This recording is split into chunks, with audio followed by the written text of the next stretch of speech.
نحمده ونصلي على رسوله الكريم اما بعد فاعوذ بالله من الشيطان الرجيم بسم الله الرحمن الرحيم رب اشرح لي صدري ويسر لي امري واحلل عقدة من لساني يفقهوا قولي آمین یا رب العالمین۔ پچھلی دو نشستوں میں جو باحث ہم مکمل کر چکے ہیں منہج انقلاب نبوی کے ضمن میں، ان کا خلاصہ سامنے آ جانا چاہیے۔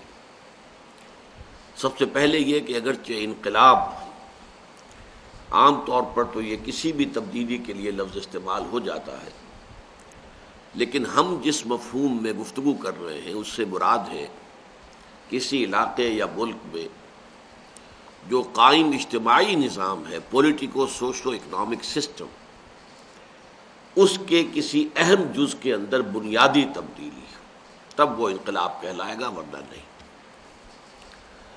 اسلامی انقلاب سے مراد کیا ہے کہ پورے نظام اجتماعی پر اللہ کا دین غالب آ جائے، یہ اسلامی انقلاب ہے۔ اس کے بعد پھر ہم نے انقلابات عالم میں انقلاب محمدی صلی اللہ علیہ وسلم کی جو امتیازی حیثیت ہے اس کو سمجھا کہ جبکہ تمام بقیہ مشہور انقلابات جو ہیں وہ جزوی تھے، کسی میں صرف سیاسی نظام بدلا، کسی میں صرف معاشی نظام بدلا، وہاں نبی اکرم صلی اللہ علیہ وسلم نے جو عظیم انقلاب برپا کیا تھا جزیرہ نما عرب میں اب سے 1400 برس قبل، وہ ہمہ گیر تھا، وہ کلی انقلاب تھا، وہ ٹوٹل ریولوشن تھا۔ دوسرے یہ کہ دوسرے انقلابات جو ہیں ان میں کئی جنریشنز صرف ہوئیں، فکر دینے والے، سوچ دینے والے، بنیادی دعوت پیش کرنے والے لوگ اور تھے، عملاً انقلاب برپا کرنے والے لوگ اور تھے، جبکہ انقلاب محمدی صلی اللہ علیہ وسلم پورا کا پورا ایک ہی فرد نوع بشر محمد ابن عبداللہ ابن عبد المطلب علیہ الصلاۃ والسلام، انہی کی جد و جہد، انہی کی قیادت، ہر مرحلے میں وہ داعی کی حیثیت سے بھی وہی سامنے آئے اور پھر سپہ سالار کی حیثیت سے بھی وہی سامنے آئے۔ اس وجہ سے ان دو باتوں سے جو نتیجہ نکلتا ہے وہ یہ کہ اگر کوئی شخص یہ سمجھنا چاہے کہ انقلاب کا طریقہ کار کیا ہے، اس کے عمل کے، اس کے سٹیجز کیا ہیں، تو لامحالہ اسے سیرت محمدی علیہ صاحب الصلاۃ والسلام کی طرف رجوع کرنا پڑے گا، اگرچہ اس میں سیرت سے زیادہ فلسفہ سیرت، بٹوین دی لائنز، سیرت کا تجزیہ کرنا، اس کے مراحل کیا تھے اور ایک مرحلے سے دوسرے مرحلے کی طرف پیش قدمی کس بنیاد پر ہوئی۔ اس کے بعد میں نے آپ کے سامنے رکھا کہ دینی اصطلاحات سے قطع نظر اور سیرت نبوی صلی اللہ علیہ وسلم کا حوالہ دیے بغیر میں نے جو 6 سٹیپس ہیں، جو 6 مراحل ہیں کسی ملک میں، کسی علاقے میں انقلاب برپا کرنے کے، جو اخذ کیے ہیں سیرت سے صلی اللہ علیہ وسلم، میں نے ان کو عام اصطلاحات میں، جدید اصطلاحات میں آپ کے سامنے بیان کیا۔ 7واں مرحلہ ہوتا ہے انقلاب کی کسی علاقے میں تکمیل کے بعد پھر اس کی توسیع، پھر اس کا پھیلنا، پھر وہ جغرافیائی یا قومی ملکی حدود سے باہر نکلنا۔ وہ 6 سٹیپس کیا ہیں؟ نمبر 1، کوئی انقلابی نظریہ ہونا چاہیے جس کو بھرپور طریقے پر لوگوں کے سامنے پیش کیا جائے۔ یہ اس کی 2 شرطیں مکمل ہونی چاہیے۔ وہ نظریہ واقعتاً ایگزسٹنگ جو پولیٹیکو سوشو اکنامک سسٹم ہے اس ملک میں، اس علاقے میں قائم، اس کی کسی نہ کسی جڑ کے اوپر وہ تیشہ بن کر گرے، تب تو وہ انقلابی نظریہ ہے، ورنہ پھر وہ ایک سرمن ہے، وعظ ہے، نصیحت ہے۔ نمبر 2، اگر تو وہ نیا نظریہ ہے تو ظاہر بات ہے اپنی نئی اصطلاحات خود وضع کرے گا، تو کسی بھی مغالطے کا امکان نہیں ہے۔ لیکن اگر وہ کوئی پرانا نظریہ ہے جسے اثر نو پیش کرنا مقصود ہے ایک انقلاب کی بنیاد کے طور پر، تو اس نظریے کی ری انٹرپریٹیشن ضروری ہے کہ جو اس دور کی اصطلاحات میں ہو تاکہ لوگ سمجھ سکیں اصل بات کو، اور دوسرے یہ کہ اس دور کی جو علمی سطح ہے، لیول آف کانشنس، اس پر۔ پھر یہ کہ جو بھی اویلیبل ذرائع موجود ہوں اس نظریے کی اشاعت اور نشر کے لیے ان کو بھرپور طریقے پر استعمال کیا جائے۔ دوسرا مرحلہ، جو لوگ شعوری طور پر اس نظریے کو قبول کر لیں انہیں منظم کیا جائے۔ اس تنظیم کی بھی دو خصوصیات لازم ہیں، ایک تو یہ کہ اس میں ڈسپلن بہت مضبوط ہونا چاہیے، جو پرووربیل آرمی ڈسپلن ہے، لسن اینڈ اوبے، اور نمبر دو یہ کہ اس میں کارڈرز کا تعین جو ہے، حیثیت اور مراتب کا تعین لوگوں کی اپنی قربانی، محنت، جد و جہد، ایثار کے حوالے سے ہونی چاہیے، نہ یہ کہ ایگزسٹنگ سوسائٹی میں جو سوشل سٹیٹس معین ہو اس کے اعتبار سے۔ پھر یہ کہ یہ جو جماعت ہے اس کو جو ہے پھر خوگر ہونا ہوگا سب و طاعت کا۔ نمبر تین، اب جو لوگ جمع ہو گئے، یہ جو ہیومن پوٹینشل آ گیا اس تنظیم کی شکل میں، اب انہیں تربیت دینی، ٹریننگ دینی۔ ٹریننگ میں کیا کیا چیزیں ملحوظ رہیں گی؟ ایک تو یہ کہ ان کا انقلابی فکر اور فلسفہ ان کے ذہنوں میں ہمیشہ مستحضر رہے، دھندلانے نہ پائے، کیونکہ اسی کے پروپورشنیٹ ان کے اندر جذبہ ہوگا انقلاب کے لیے جد و جہد کرنے کا۔ نمبر دو یہ کہ وہ ڈسپلن کے خوگر ہو جائیں، ہم بھی تسلیم کی خو ڈالیں گے، عادت ڈالیں، کلٹیویٹ کریں اس عادت کو۔ نمبر تین یہ کہ ان کے اندر یہ جذبہ پیدا ہو جائے کہ وہ تن من دھن ہر شے قربان کرنے کو تیار ہو، اس کے بغیر انقلاب نہیں آ سکتا۔ ہاں اگر جو پیش نظر انقلاب ہے اس کی کوئی اسپرچول ڈائمینشنز بھی ہیں، کوئی مورل ڈائمینشنز بھی ہیں، تو پھر یہ کہ اس تربیت کے اندر بھی مورل اینڈ اسپرچول جو ہے ڈائمینشن کو ایڈ کرنا ضروری ہوگا۔ یہ تین سٹیپس ہیں کہ جس سے کہ ایک انقلابی قوت وجود میں آ گئی۔ جب تک یہ انقلابی قوت اتنی مضبوط نہ ہو کہ ایگزسٹنگ سسٹم کو چیلنج تھرو کر سکے اوپن فیلڈ میں، اوپن کنفرنٹیشن کے، اس وقت تک چوتھا سٹیپ جو ہے ہم نے شمار کیا وہ پیسو ریزسٹنس، کہ چاہے وربل پرسیکیوشن ہو، ان کا استہزاء کیا جائے، تمسخر کیا جائے، مذاق اڑایا جائے، گالیاں دی جائیں، چاہے فزیکل ہو، مارا جائے، پیٹا جائے، جیلوں میں ٹھونسا جائے، جو بھی کیا جائے، وہ اس کو برداشت کرے بغیر کسی رد عمل کے، بغیر کسی ریٹیلیشن کے، بغیر کسی انتقامی کارروائی کے۔ اس کا نتیجہ کیا نکلتا ہے؟ اس سے در حقیقت اس معاشرے کی اندر جو سائلنٹ میجورٹی ہے اس کی ہمدردیاں جو ہے ان انقلابیوں کے ساتھ ہوتی چلی جاتی ہیں، اگرچہ وہ سائلنٹ ہوتے ہیں، کھل کر سامنے آ کر بات نہیں کر سکتے، لیکن اندر ہی اندر جو دلوں کو فتح کر لے وہی فاتح زمانہ، تو اندر کی کیفیت بدل جاتی ہے۔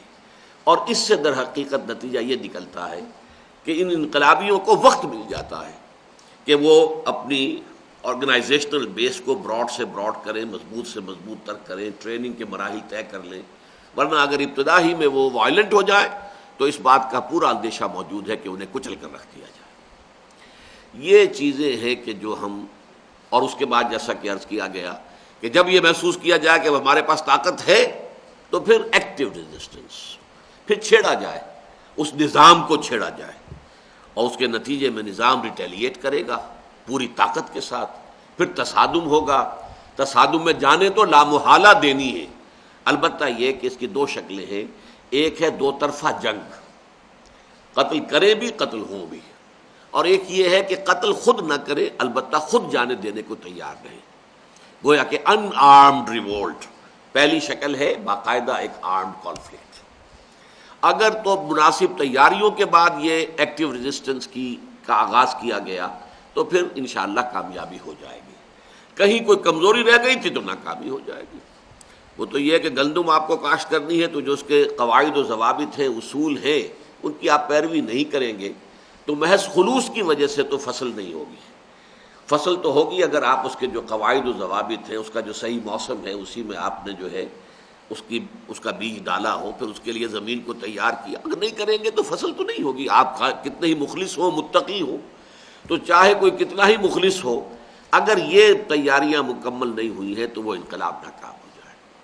جب کامیاب ہو جائے گا، اگر وہ ٹرو ریولوشن ہے تو پھر وہ کسی جغرافیائی حد کا پابند نہیں رہے گا، وہ آگے بڑھے گا۔ اب جیسا کہ میں نے عرض کیا تھا کہ ہمارا مرحلہ یہ ہے کہ ہم سیرت النبی کا جائزہ لیں اور اسلامی اور دینی اصطلاحات کے حوالے سے اس خاکے میں رنگ بھریں۔ جب خاکہ تیار ہو گیا تو رنگ بھرنا بہت آسان ہے۔ دیکھیے، جہاں تک منہج انقلاب نبوی یا فار دیٹ میٹر اسلامی انقلاب، اس کے ضمن میں انقلابی نظریے کا تعلق ہے، انقلابی فلسفے کا تعلق ہے۔ ہم یہ بھی کہہ سکتے ہیں بحیثیت مجموعی ایمان جو ہے وہ در حقیقت ایک انقلابی فلسفہ ہے، ایک انقلابی نظریہ ہے۔ لیکن ایمان میں جو تین حصے جب ہم اس کے کرتے ہیں، ایمانیات ثلاثہ، سب سے پہلے ایمان باللہ یا توحید، پھر ایمان بالرسالت، پھر ایمان بالمعاد یا ایمان بالآخرہ۔ یہ تین ایمانیات ہیں، ایمانیات ثلاثہ، توحید، معاد، رسالت، ایمان باللہ، ایمان بالآخرہ، ایمان بالرسالت۔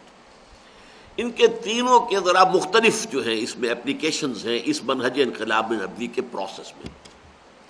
جو نظریہ ہے در حقیقت، اور ویسے بھی یہ بات مانی جاتی ہے کہ ایمان اصل میں مجملاً نام ہے ایمان باللہ کا، توحید کا، اس لیے کہ آپ دیکھتے ہیں کہ ایمان مفصل، ایمان مجمل کے جو الفاظ ہیں تو اس میں یہ بات سامنے آ جاتی ہے کہ ایمان مجمل میں صرف اللہ پر ایمان کا ذکر ہے۔ آمنت باللہ کما ہوا باسمائہ و صفاتہ وقبلت جمیع احکامہ اقرار باللسان و تصدیق بالقلب۔ باقی ایمانیات کا ذکر ہی نہیں ہے، نہ ایمان بالرسالت کا، نہ ایمان بالآخرت کا، نہ بعث بعد الموت کا، نہ فرشتوں کا، نہ وحی کا، نہ کتابوں کا، کسی کا ذکر نہیں۔ تو حقیقت میں ایمان جو ہے وہ اجمالاً اگر کہا جائے گا تو ایمان باللہ یا توحید کا نام ہے، اگرچہ لازم ہے ایمان بالآخرہ، ایمان بالرسالہ۔ تو ہمارے اس پروسیس کے اندر آپ دیکھیں گے کہ یہ ایمانیات ثلاثہ جو ہیں، یہ مختلف جو تین سٹیپس ہیں ان کے ساتھ ان کا علیحدہ علیحدہ تعلق ہے۔ مثلا انقلابی نظریے کے اعتبار سے اصل شے توحید ہے۔ اس توحید کا معاملہ یہ ہے، علامہ اقبال کا ایک شعر بہت عمدہ ہے کہ زندہ قوت تھی زمانے میں یہ توحید کبھی، اور اب کیا ہے فقط ایک مسئلہ ہے علم کلام۔ اب تو یہ صرف ایک عقیدہ بن کر رہ گیا، عقیدہ، کچھ چیزیں ہیں جو آپ مانتے ہیں۔ اس کی وہ قوت جو ہے، اس کی نظریاتی قوت جو ہے، اس میں جو ایک انقلابی فکر مثمر ہے وہ سامنے ہے ہی نہیں۔ اب ظاہر بات ہے عقیدے میں تو پھر لمبی چوڑی بحثیں ہوں گی، تفاصیل کے اندر جائیں گے تو اس کے اندر بہت سی یوں سمجھیے ہیئر سپلٹنگ ہوگی، بال کی کھال ادھیڑی جائے گی، یہ سارا کچھ ہوتا ہے، اس میں لگے رہیں گے۔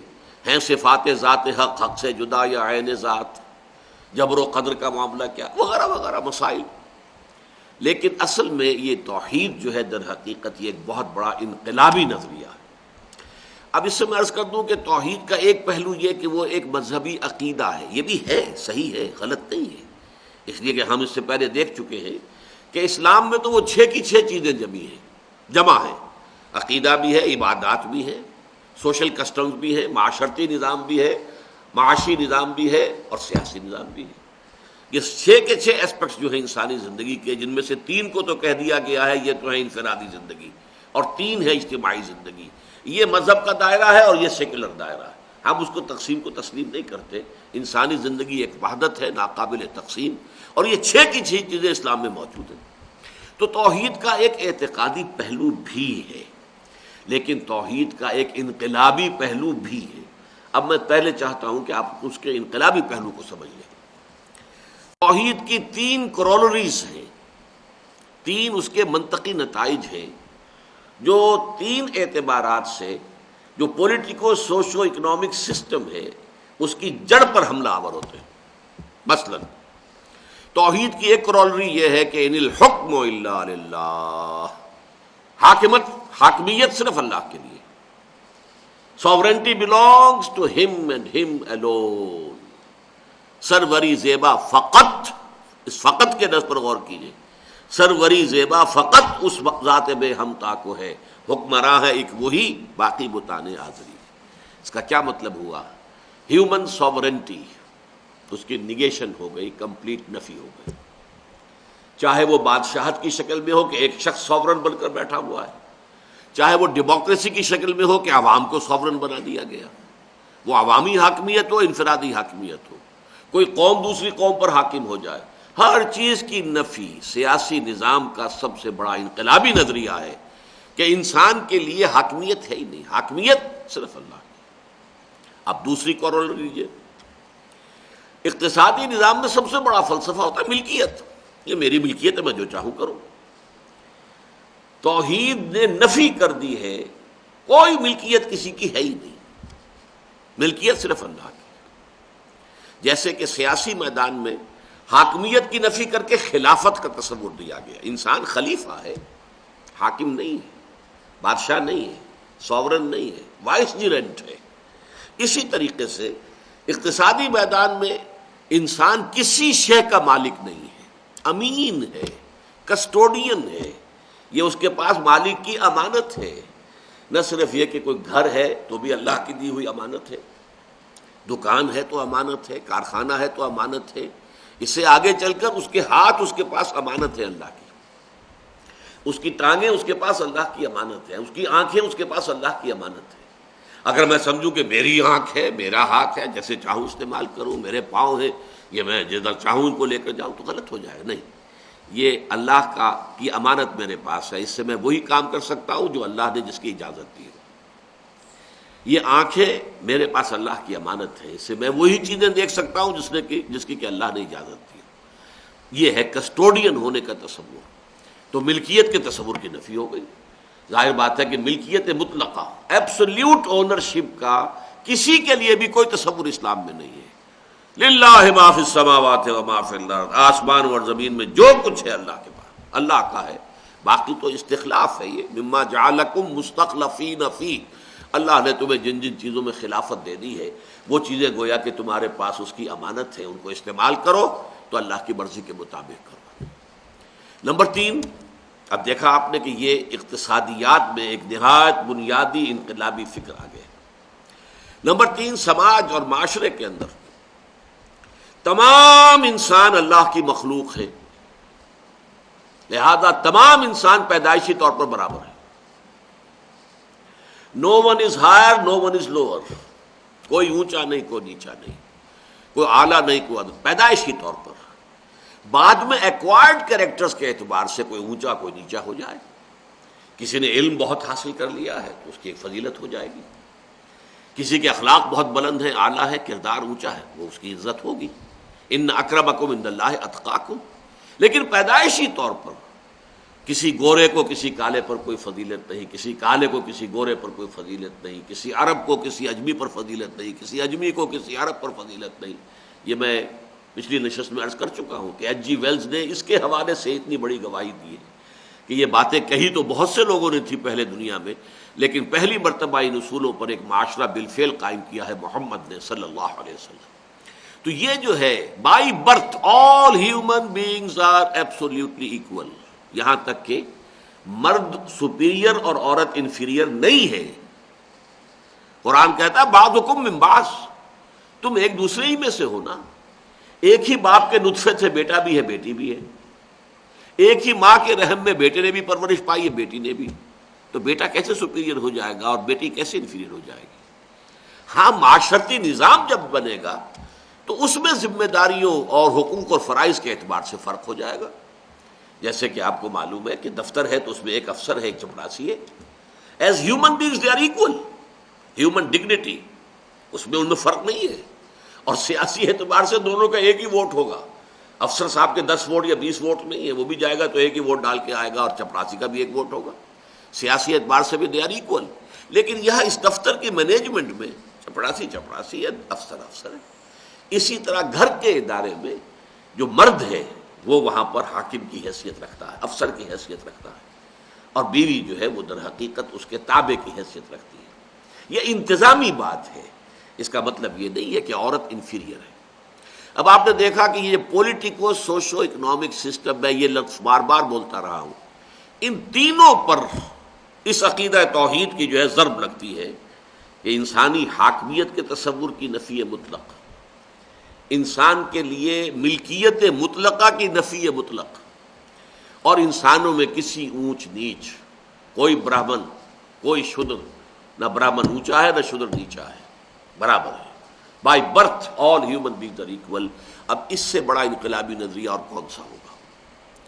البتہ یہ جیسا کہ میں نے عرض کیا، اس کی ایک اعتقادی پوزیشن بھی ہے. مثلاً یہ کہ جس وقت حضور صلی اللہ علیہ وسلم نے کام کیا ہے، اپنی دعوت کا آغاز کیا ہے، تو بت پرستی ہو رہی تھی. یہ نہیں تھا کہ وہ اللہ کو مانتے نہیں تھے، اللہ کو مانتے بھی تھے، اور ٹاپ پر جا کر وہ یہ بھی کہتے تھے کہ ایک ہی اللہ ہے. اللہ کے نیچے ہیں یہ سبارڈینیٹ خدا ہیں، چھوٹے خدا ہیں. اللہ تو ایک ہی ہے، آلہہ ہیں نیچے، جیسے کہ آپ کو معلوم ہے کہ ہندوستان میں مہادیو تو ہمیشہ مانا گیا ایک ہی ہے، البتہ دیوی دیوتا یہ بے شمار ہیں، مہادیو وہ تو ایک ہی ہے۔ اسی طرح رومن اور گریک مائتھولوجیز میں گاڈ جب بڑے جی سے لکھتے ہیں گاڈ تو وہ ایک ہی ہے، اومنی پوٹنٹ، اومنیشینٹ، اومنی پریزنٹ، علی کل شیء قدیر، بکل شیء علیم، ہوا معکم اینما کنتم۔ ان تمام چیزوں کے اعتبار سے نوٹ کیجئے کہ بڑا جی سے لکھے جانے والا گاڈ تو ایک ہے، البتہ یہ کہ اس کے نیچے گاڈز اینڈ گاڈیسز کی فوج ہے کہ جو انہوں نے تصنیف کی ہوئی تھی۔ تو یہ عقیدہ چونکہ وہاں چل رہا تھا، لہذا وہاں پر زیادہ زور توحید کے اعتقادی پہلو پر دیا گیا۔ آج ہمیں اگر کام کرنا ہے تو ہمیں تو مسلمانوں میں کام کرنا ہے، اور مسلمان تو ظاہر بات ہے سب سے پہلے مسلمانوں میں کام کرنا ہے نا، تاکہ ہم اسلامی ممالک میں سے، مسلمان ممالک میں سے کسی میں صحیح اسلامی نظام قائم کر دیں منہج انقلاب نبی پر عمل پیرا ہو کر۔ تو ظاہر بات ہے یہاں تو سب لوگ عقیدے کے اعتبار سے تو توحید کو مانتے ہیں، ہاں ان کے ہاں توحید کی تشریح میں جا کر کچھ اختلافات ہو جاتے ہیں، بڑی بڑی باریک بحثیں ہو جاتی ہیں، کوئی شفاعت کا معاملہ ہے، کوئی فوت شدہ لوگ جو ہیں ان کا کیا معاملہ ہے، عالم برزخ کی کیا کیفیت ہے، اس میں کچھ اختلافات ہو جائیں گے، ورنہ توحید کو تو مانتے ہیں۔ تو در حقیقت اس وقت چونکہ باقاعدہ بت پرستی ہو رہی تھی، لہذا جو زیادہ زور تھا وہ توحید کے اعتقادی پہلو کی طرف تھا، اور ویسے وہاں نظام کوئی تھا ہی نہیں، کوئی مرکزی نظام نہیں تھا جزیرہ نما عرب میں، کوئی ایمپرر نہیں تھا، کوئی بادشاہ نہیں تھا، کوئی اسٹینڈنگ آرمیز نہیں تھی، کوئی سینٹرل گورنمنٹ نہیں تھی، کچھ بھی نہیں تھا۔ ہاں مکے کے اندر چھوٹی سی شہری ریاست تھی، اس لیے کہ جو قریش کا قبیلہ ہے وہ لوگ بیٹھ کر دارالندوہ ان کی چھوٹی سی پارلیمنٹ تھی، مشورے کرتے تھے، فیصلے کرتے تھے، لیکن عرب میں بحیثیت مجموعی کوئی حکومت اور کوئی نظام تھا ہی نہیں۔ خاموشی ہے زباں میری، تو یہ جس طریقے سے کہا جاتا ہے وہ اس طریقے سے یوں سمجھیے کہ بے زبانی ہے زباں میری، خاموشی گفتگو ہے، بے زبانی ہے زباں میری، تو وہاں پر بے نظامی ہی کا نظام تھا۔ لہذا اس وقت ہم یہ دیکھتے ہیں کہ زیادہ جو ہے وہ توحید کے اعتقادی پہلو پر زور دیا گیا، البتہ توحید کا یہ انقلابی پہلو بھی اس میں مضمر تھا، اس کو ذرا تھوڑا سا گہرائی میں اتر کر سوچنا ہوگا۔ قریش جن سے کہ حضور نے ابتدا کی ہے اپنی دعوت کی، ظاہر بات ہے مکے میں وہی آباد تھے، خود آپ بھی قرشی تھے، وہیں سے آپ نے بات شروع کی۔ ان کا معاملہ یہ تھا کہ انہیں عرب میں ایک بے تاج بادشاہی حاصل تھی، پریولیجز حاصل تھے، ان کے جو کیروانس جاتے تھے تجارتی قافلے شمال کی طرف، شام کی طرف، اور جنوب میں یمن کی طرف، ان پر کوئی حملہ نہیں کر سکتا تھا، اس لیے مونوپولی ان کے ہاتھ میں آ گئی تھی ایسٹ ویسٹ ٹریڈ کی۔ یہ کچھ حقائق ذرا سامنے رکھیے آپ کہ دنیا میں یہ جو ایسٹ ویسٹ ٹریڈ تھی اس وقت، جب تک کہ نہر سویز نہیں بنی، نہر سویز تو ابھی بنی ہے چند 100 برس ہوئے، تو ظاہر بات ہے کہ سمندری راستہ جو ہے وہ آ کر رک جاتا تھا، تو یورپ سے سارا سامان تجارت آ جاتا تھا جہازوں پر، اور آ کر شام کی بندرگاہ، فلسطین کی بندرگاہوں پر اتر گیا۔ ہندوستان سے، ہند چینی سے، چین سے، جزائر شرق الہند سے جتنا سامان آتا تھا وہ آ کر یمن کی بندرگاہوں پر اتر گیا۔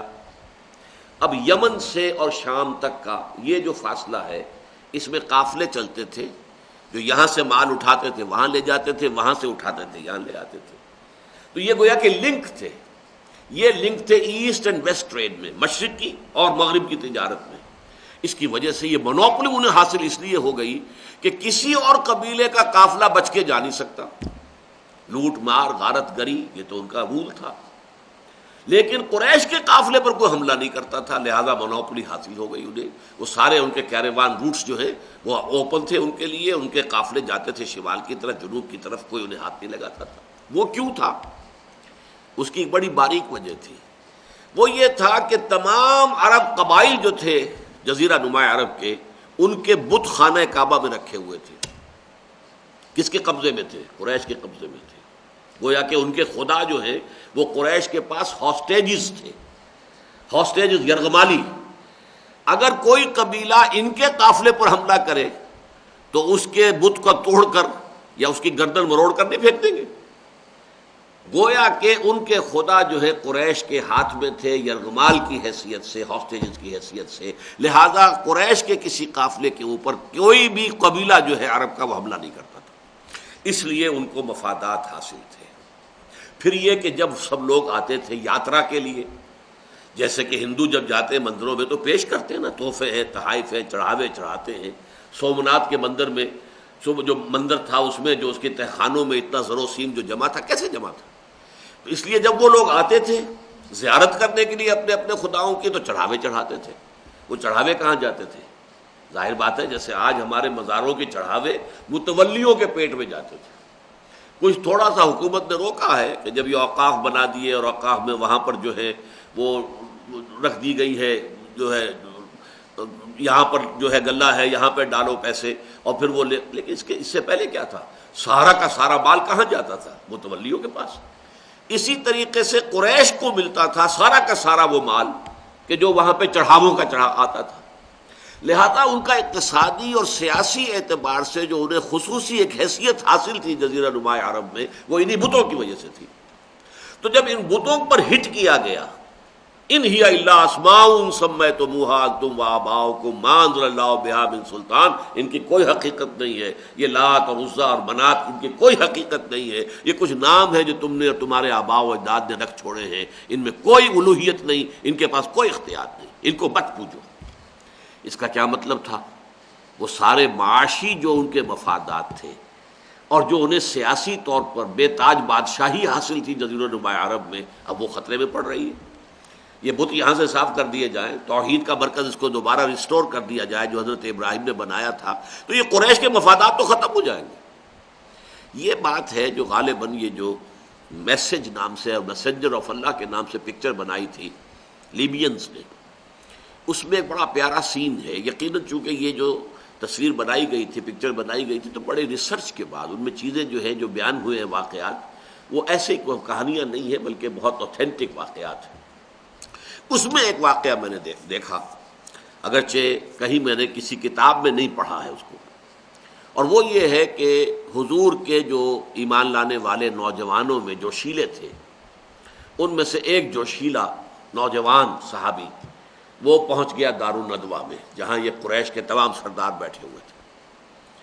وہاں پہ ابو جہل بھی ہے، ابو سفیان بھی ہے، سب کے سب، ولید بن مغیرہ بھی بیٹھا ہے، سب۔ اس نے جا کر وہاں پر توحید کی دعوت دی کہ یہ تمام بت جو ہیں اور یہ تمام معبود جو ہیں یہ سب باطل، ان کی کوئی حقیقت نہیں۔ اس پر ایک سردار نے، جہاں تک میرا گمان ہے ابو سفیان نے، اس کا جملہ مجھے بہت پسند ہے، بہت پیاری بات کہی۔ Young man, these gods are not only our worship, they are also our revenue۔ یہ جو معبود یہاں رکھے ہوئے ہیں، یہ جو بت ہیں، یہ صرف ہمارا دین نہیں ہے، مذہب نہیں ہے، تم اسے دین اور مذہب نہ سمجھو، صرف یہ ہماری ورشپ نہیں ہے، یہ ریونیو ہے، یہ ہمارے لیے ہمارے مفادات ہیں، اس سے ہم کو اس کی وجہ سے آمدنی ہوتی ہے، ریونیوز حاصل ہوتے ہیں۔ تو اس بات کو اچھی طرح سمجھ لیجئے کہ اگرچہ یہ بات ان سو مینی ورڈز کہی نہیں گئی تھی لیکن امپلائڈ تھی، انہیں تو معلوم ہو گیا تھا نا کہ چوٹ کہاں لگ رہی ہے۔ اگر نفی ہو جائے گی تو اس کا نتیجہ کیا نکلے گا؟ اگر یہ ساری بت پرستی ختم ہو جائے گی تو جو ہماری حیثیت ہے قریش کی عرب کے اندر وہ ختم ہو جائے گی، اور ہمیں جو مفادات حاصل ہے، مراعات حاصل ہے، وہ ختم ہو جائیں گے۔ تو ان دی فائنل انالیسس وہاں بھی یہ توحید کا جو انقلابی تصور اور پہلو ہے وہ موجود تھا، لیکن وہاں خفی تھا۔ زیادہ جلی جو ہے وہ ہے مذہبی اعتقادی پہلو، ان کی پرستش نہ کی جائے، ان کو مانا نہ جائے، ان سے دعائیں نہ کی جائیں، ان کے سامنے سجدے نہ کیے جائیں، ان کو ڈنڈوت نہ کی جائے، اس کی دہائی نہ دی جائے۔ یہ پہلو اگرچہ زیادہ نمایاں تھا، لیکن یہ کہ یہ دوسرا پہلو بھی اس کے اندر امپلائڈ تھا۔ اور آج اگر ہمیں اس پر عمل کرنا ہے اور منہج انقلاب نبوی کے مطابق انقلابی جدوجہد کرنی ہے، تو ظاہر بات ہے آج ہمیں زیادہ اس کے یہ تین پہلو جو انقلابی ہیں انہیں واضح کرنا ہوگا، کیونکہ اس وقت جو دنیا میں دجالیت ہے، اس دجالیت نے انہی تین چیزوں پر مورچے لگائے ہیں۔ سیکولرزم کہ حاکمیت خدا کی رکھو اپنے گھر میں، مسجدوں میں رکھو، مندروں میں رکھو، جہاں چاہے رکھو، سینیگاگز میں رکھو، ہمارا نظام جو ہے پولیٹیکو سوشو اکنامک سسٹم وہ ہیومن ساورنٹی پر چلے گا، سیکولرزم۔ نمبر دو، ہمارا مال ہے، ہم جو اسے چاہیں استعمال کریں، میری دولت ہے، میں دیتا ہوں کسی کو قرض پر اور میں اسے کہتا ہوں آپ کو اتنا سود مجھے دینا پڑے گا. Who are you to question it؟ سود پر ساری معیشت کا نظام ڈھال دیا گیا. نمبر 3، یہ انسان مرد اور عورت بالکل برابر ہیں، ان کے درمیان کسی بھی اعتبار سے، انتظامی اعتبار سے بھی کوئی فرق نہیں ہو سکتا، بالکل برابر، شانہ بشانہ. یہ 3 ہیں در حقیقت دجالیت، یا یوں سمجھیے کہ اس وقت شیطنت، شیطان کے جو 3 وار ہیں کاری جو آج نوع انسانی پر ہو گئے ہیں، ان تینوں کا توڑ کریں گے ہم تو ایک اسلامی انقلاب کی جو ہے داغ بیل پڑے گی. اور اس کے لیے ضروری ہے کہ عقیدہ توحید یا اصول توحید یا نظریہ توحید کے ان انقلابی کرولریز کو نمایاں کیا جائے. اب اس پہلے مرحلے کے حوالے سے ایک بات اور جان لیجئے کہ یہ جو اب دعوت دی جائے گی، اس نظریے کو پھیلایا جائے گا. نمبر 1، اس کا میڈیم ہوگا قرآن. حضور کا دعوت کا میڈیم قرآن تھا. حضور نے کبھی لمبی تقریریں نہیں کی. حضور جہاں جاتے تھے قرآن پڑھ کر سناتے تھے، اور قرآن سے ثابت ہے اے نبی انذار کیجئے تو قرآن سے کیجئے، تبشیر کیجئے تو قرآن سے کیجئے، تذکیر کیجئے تو قرآن سے کیجئے، تبلیغ کیجئے تو قرآن کی کیجئے. لہذا میڈیم قرآن ہوگا. یہ نہیں کہ میں اپنی کچھ باتیں، اپنے نظریات، اپنے خیالات، اپنی تصانیف. اب ایک انسان کی تصنیف میں بہت سی باتیں درست ہوں، کوئی غلط بھی ہو سکتی ہے. ہم اسے کیوں مرکز و محور بنائیں؟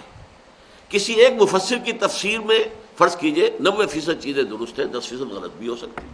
آخر وہ انسان ہے، انفیلیبل نہیں ہے، معصوم نہیں ہے. تو ایمفیسس رہنا چاہیے اور فوکس ہونا چاہیے قرآن پر، کہ میڈیم آف دعوت وہ قرآن کے ذریعے سے تبشیر، انذار، تذکیر، تعلیم، تربیت، تزکیہ، قرآن کے ذریعے سے تعلیم کتاب، تعلیم حکمہ، یہ ساری چیزیں قرآن کے ذریعے سے. نمبر 2، جو بھی اویلیبل ذرائع ہیں آپ کے پاس.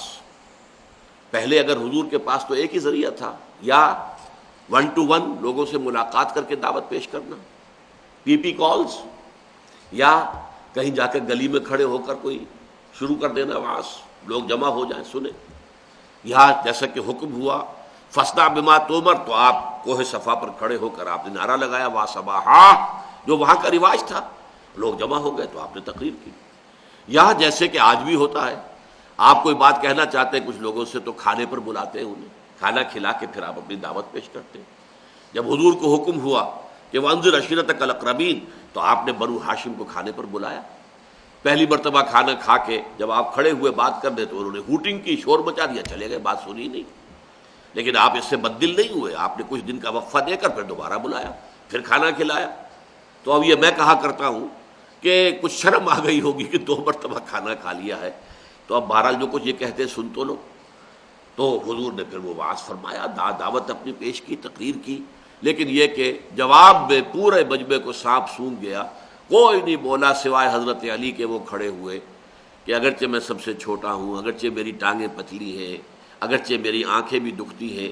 یہ آشوب چشم کا عارضہ تقریباً مستقل ہی تھا حضرت علی کو رضی اللہ تعالیٰ عنہ. آج کے زبان میں ہم کہیں گے ککرے تھے غالباً. تو یہ بار بار ہر موسم کی تبدیلی پر جب ککرے ہوتے ہیں تو وہ آنکھ دکھنے کو آ جاتی ہے. وہ اس طرح کا معاملہ غالباً تھا حضرت علی رضی اللہ تعالیٰ عنہ کے ساتھ. تو اگرچہ میری آنکھیں دکھتی ہیں لیکن میں آپ کا ساتھ دوں گا. تو سارا مجمع کھلکھلا کر ہنس پڑا کہ یہ چلے ہیں دنیا کی تقدیر بدلنے، اور یہ ان کا ساتھی ہے ایک 13 برس کا نوجوان. تو اس حوالے سے میں نے صرف آپ کو یہ بتایا ہے، اس وقت تو یہی ذرائع تھے اور تو کوئی ذریعہ نہیں تھا. یا یہ ذریعہ تھا کہ حضور کے ساتھیوں میں سے جو بھی قرآن کچھ یاد کر لیتا تھا وہ جاتا تھا، جا کے پڑھاتا تھا اور لوگوں کو عام کرتا تھا. آج آپ کو معلوم ہے کہ آپ محفلیں منعقد کر سکتے ہیں، جلسے کر سکتے ہیں، ادارے بنا سکتے ہیں، کتابیں لکھ سکتے ہیں، جرنلز، پیریوڈیکل شائع کر سکتے ہیں. آپ کے تقاریر، آپ کے دروس جو ہے آڈیوز کے ذریعے سے، ویڈیوز کے ذریعے سے، کہیں موقع مل جائے تو ٹیلی ویژن کے ذریعے سے، جتنے بھی ذرائع ہیں ان کو استعمال کرنا ہوگا. اس لیے کہ ہمارا مقصد تو اس بات کو پھیلانا ہے.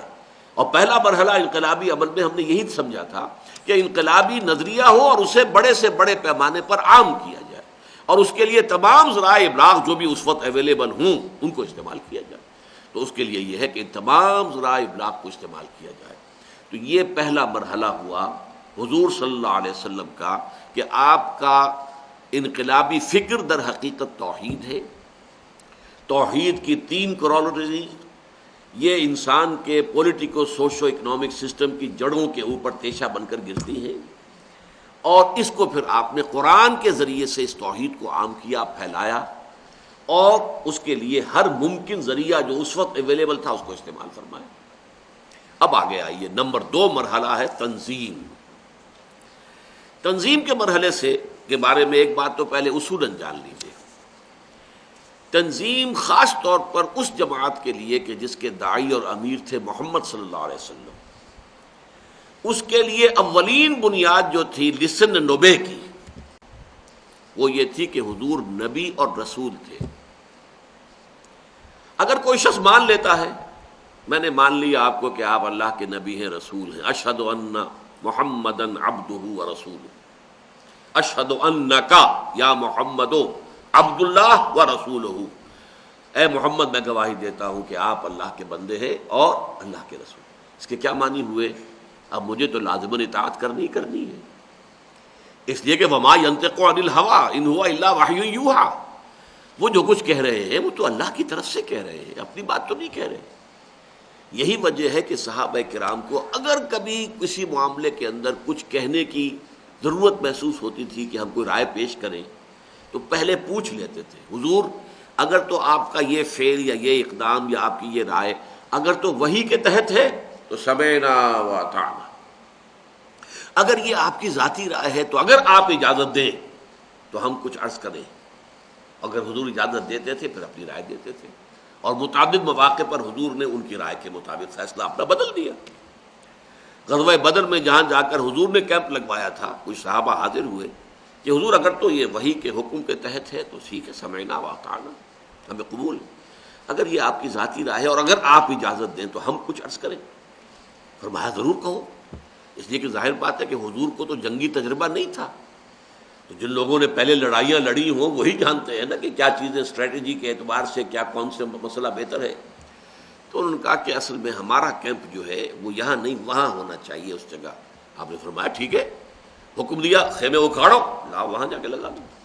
تو اس اعتبار، لیکن اگر حضور اس پر قائم ہوتے کہ نہیں یہی ہوگا تو مانتے، لا محالہ۔ اس حوالے سے سمع و طاعت تو گویا کہ انگرینڈ تھی اس موومنٹ میں from the very first moment. Whosoever claimed that he believes in Muhammad, that he is the prophet and messenger of Allah subhanahu wa ta'ala, he had to obey him anyhow۔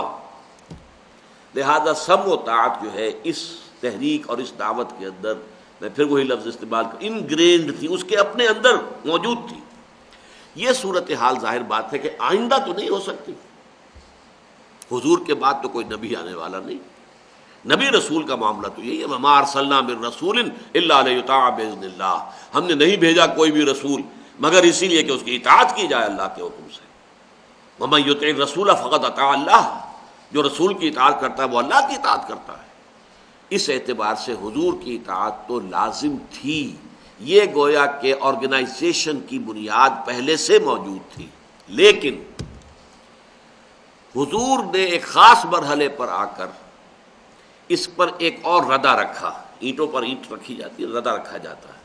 بنیادی تو ردہ جو ہے وہ ہے یہ ایمان بالرسالت، میں نے کہا تھا نا ایمانیات ثلاثہ میں سے ایک ایک کا تعلق ذرا قائم ہوتا جائے گا ان 3 سٹیپس کے ساتھ۔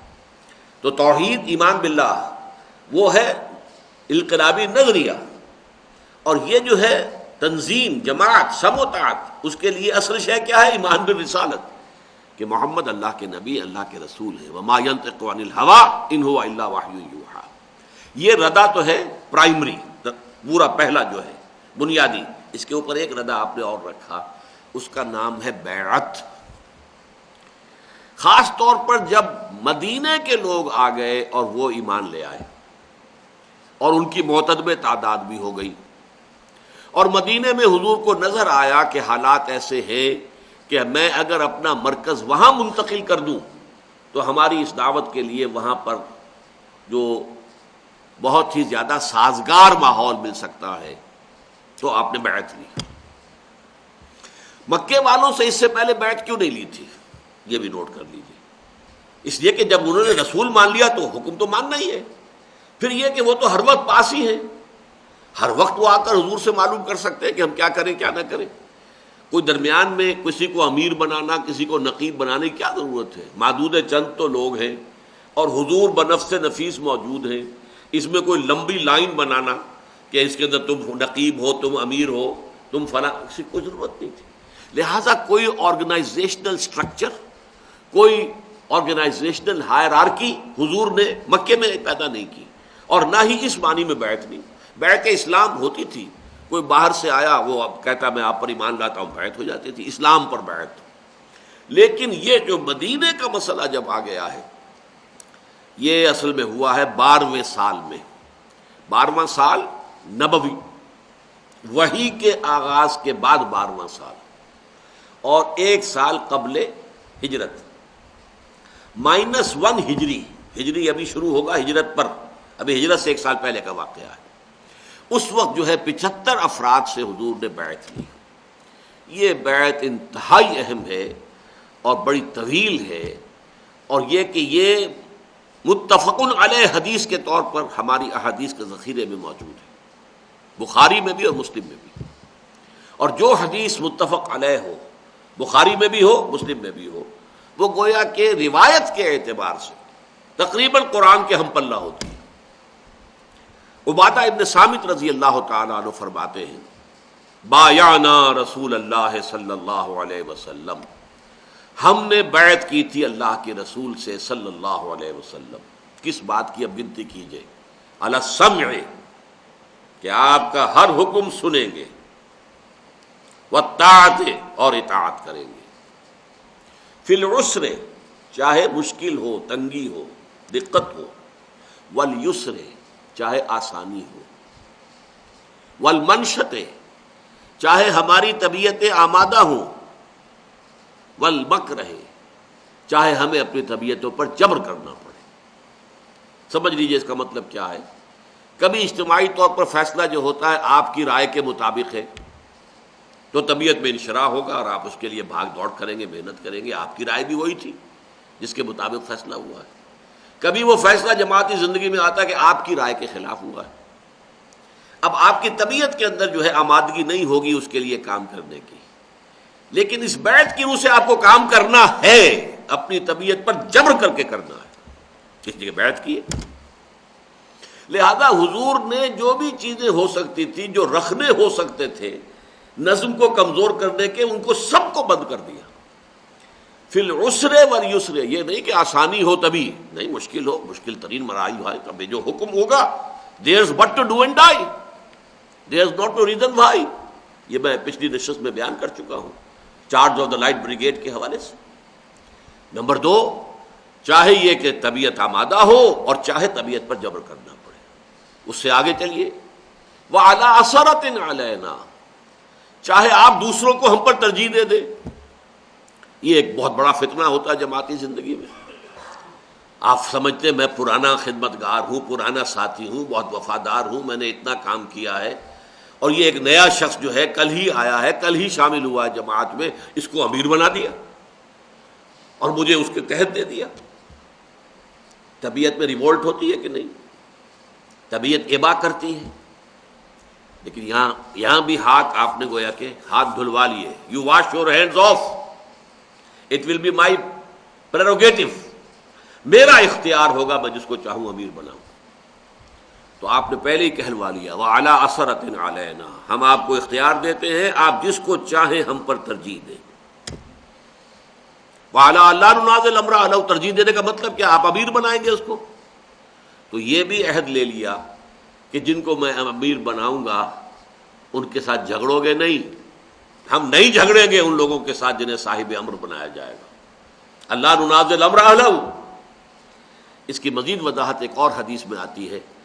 حضور نے فرمایا من اطاعنی فقد اطاع اللہ، جس نے میری اطاعت کی اللہ کی اطاعت کی. ومن عصانی فقد عصى اللہ، جس نے میری نافرمانی کی اس نے اللہ کی نافرمانی کی. ومن اطاع امیری فقد اطاعنی، جس نے میرے مقرر کردہ امیر کی اطاعت کی اس نے گویا کہ میری اطاعت کی. ومن عصى امیری فقد عصانی، جس نے میرے نامزد کردہ امیر کی نافرمانی کی اس نے گویا کہ میری نافرمانی کی. تو یہ گویا کہ تو ظاہر بات ہے جماعت بنے گی تو جیسے درخت کی شاخیں ہوتی ہیں، بڑے تلے سے 4 شاخیں نکلی ہیں، پھر اور ہر شاخ میں سے شاخیں نکل رہی ہیں، اسی طرح ایک تو امیر مطلق ہے یا امیر اعلیٰ ہے، پھر چھوٹے امیر ہوں گے، کوئی صوبائی امیر ہوں گے، کوئی شہری امیر ہوگا، کوئی یہاں پرائمری لیگ بنائیں گے تو کوئی اس کا صدر ہوگا، کوئی اسرا بنے گا تو اس کے نقیب ہوں گے. یہ تو ایک برانچنگ ہے، ایک لمبا سلسلہ ہے. اور جب تک یہ ساری جو جتنے بھی لنکس ہیں یہ پوری طریقے سے مربوط نہ ہو، ڈسپلن ہر جگہ پر جو ہے وہ پوری طریقے سے قائم نہ ہو، تو جماعتی زندگی جو ہے اس کو آپ منظم زندگی تو نہیں کہہ سکتے. اور آخری بات کیا تھی اس بیعت میں؟ وَعَلَىٰ نَقُولَ بِالْحَقِّ أَيْنَمَا كُنَّا لَا نَخَافُ فِي اللَّهِ لَوْمَةَ لَائِمٍ. ہاں حق بات ہم ضرور کہیں گے جہاں کہیں بھی ہوں گے. ہم کسی ملامت کرنے والے کی ملامت کی ڈر سے اپنی زبان بند نہیں کریں گے.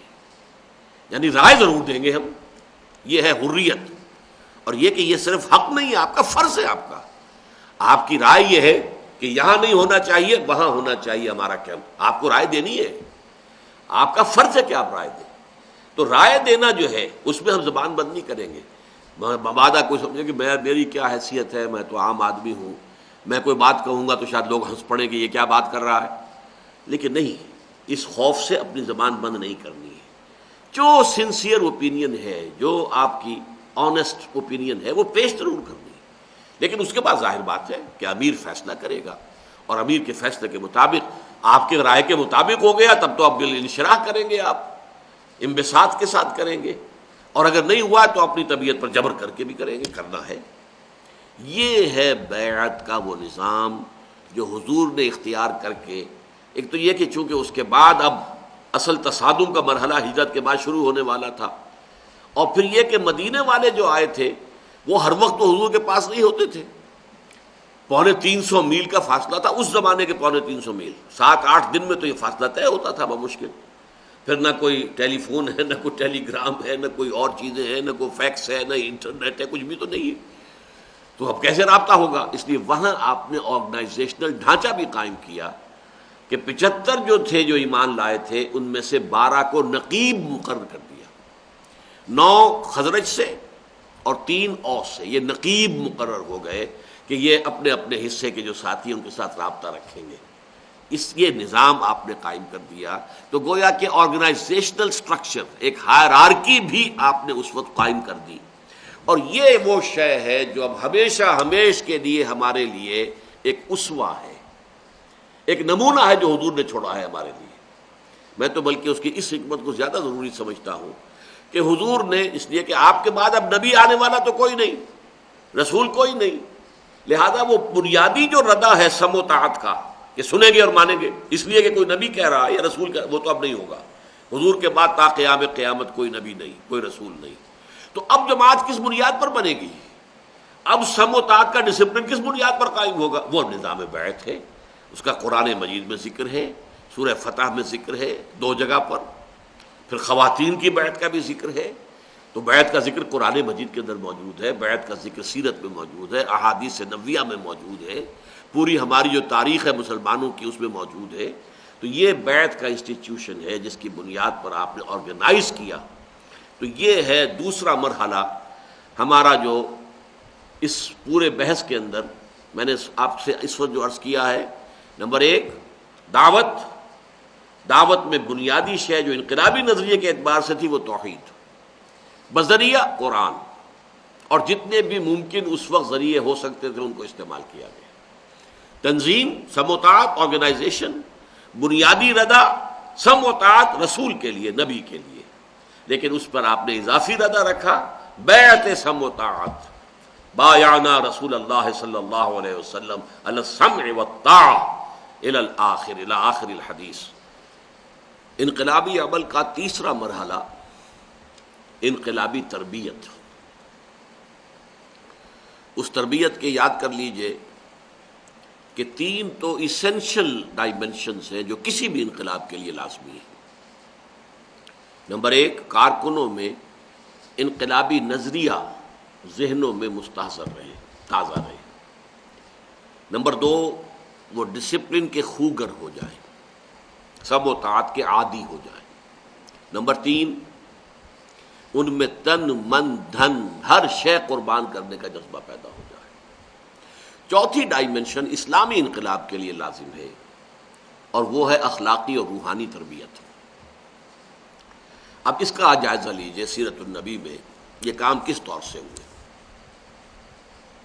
سب سے پہلی بات، قرآن کو پڑھتے رہنے پر اتنا زور دیا گیا، اتنا زور دیا گیا، اتنا زور دیا گیا۔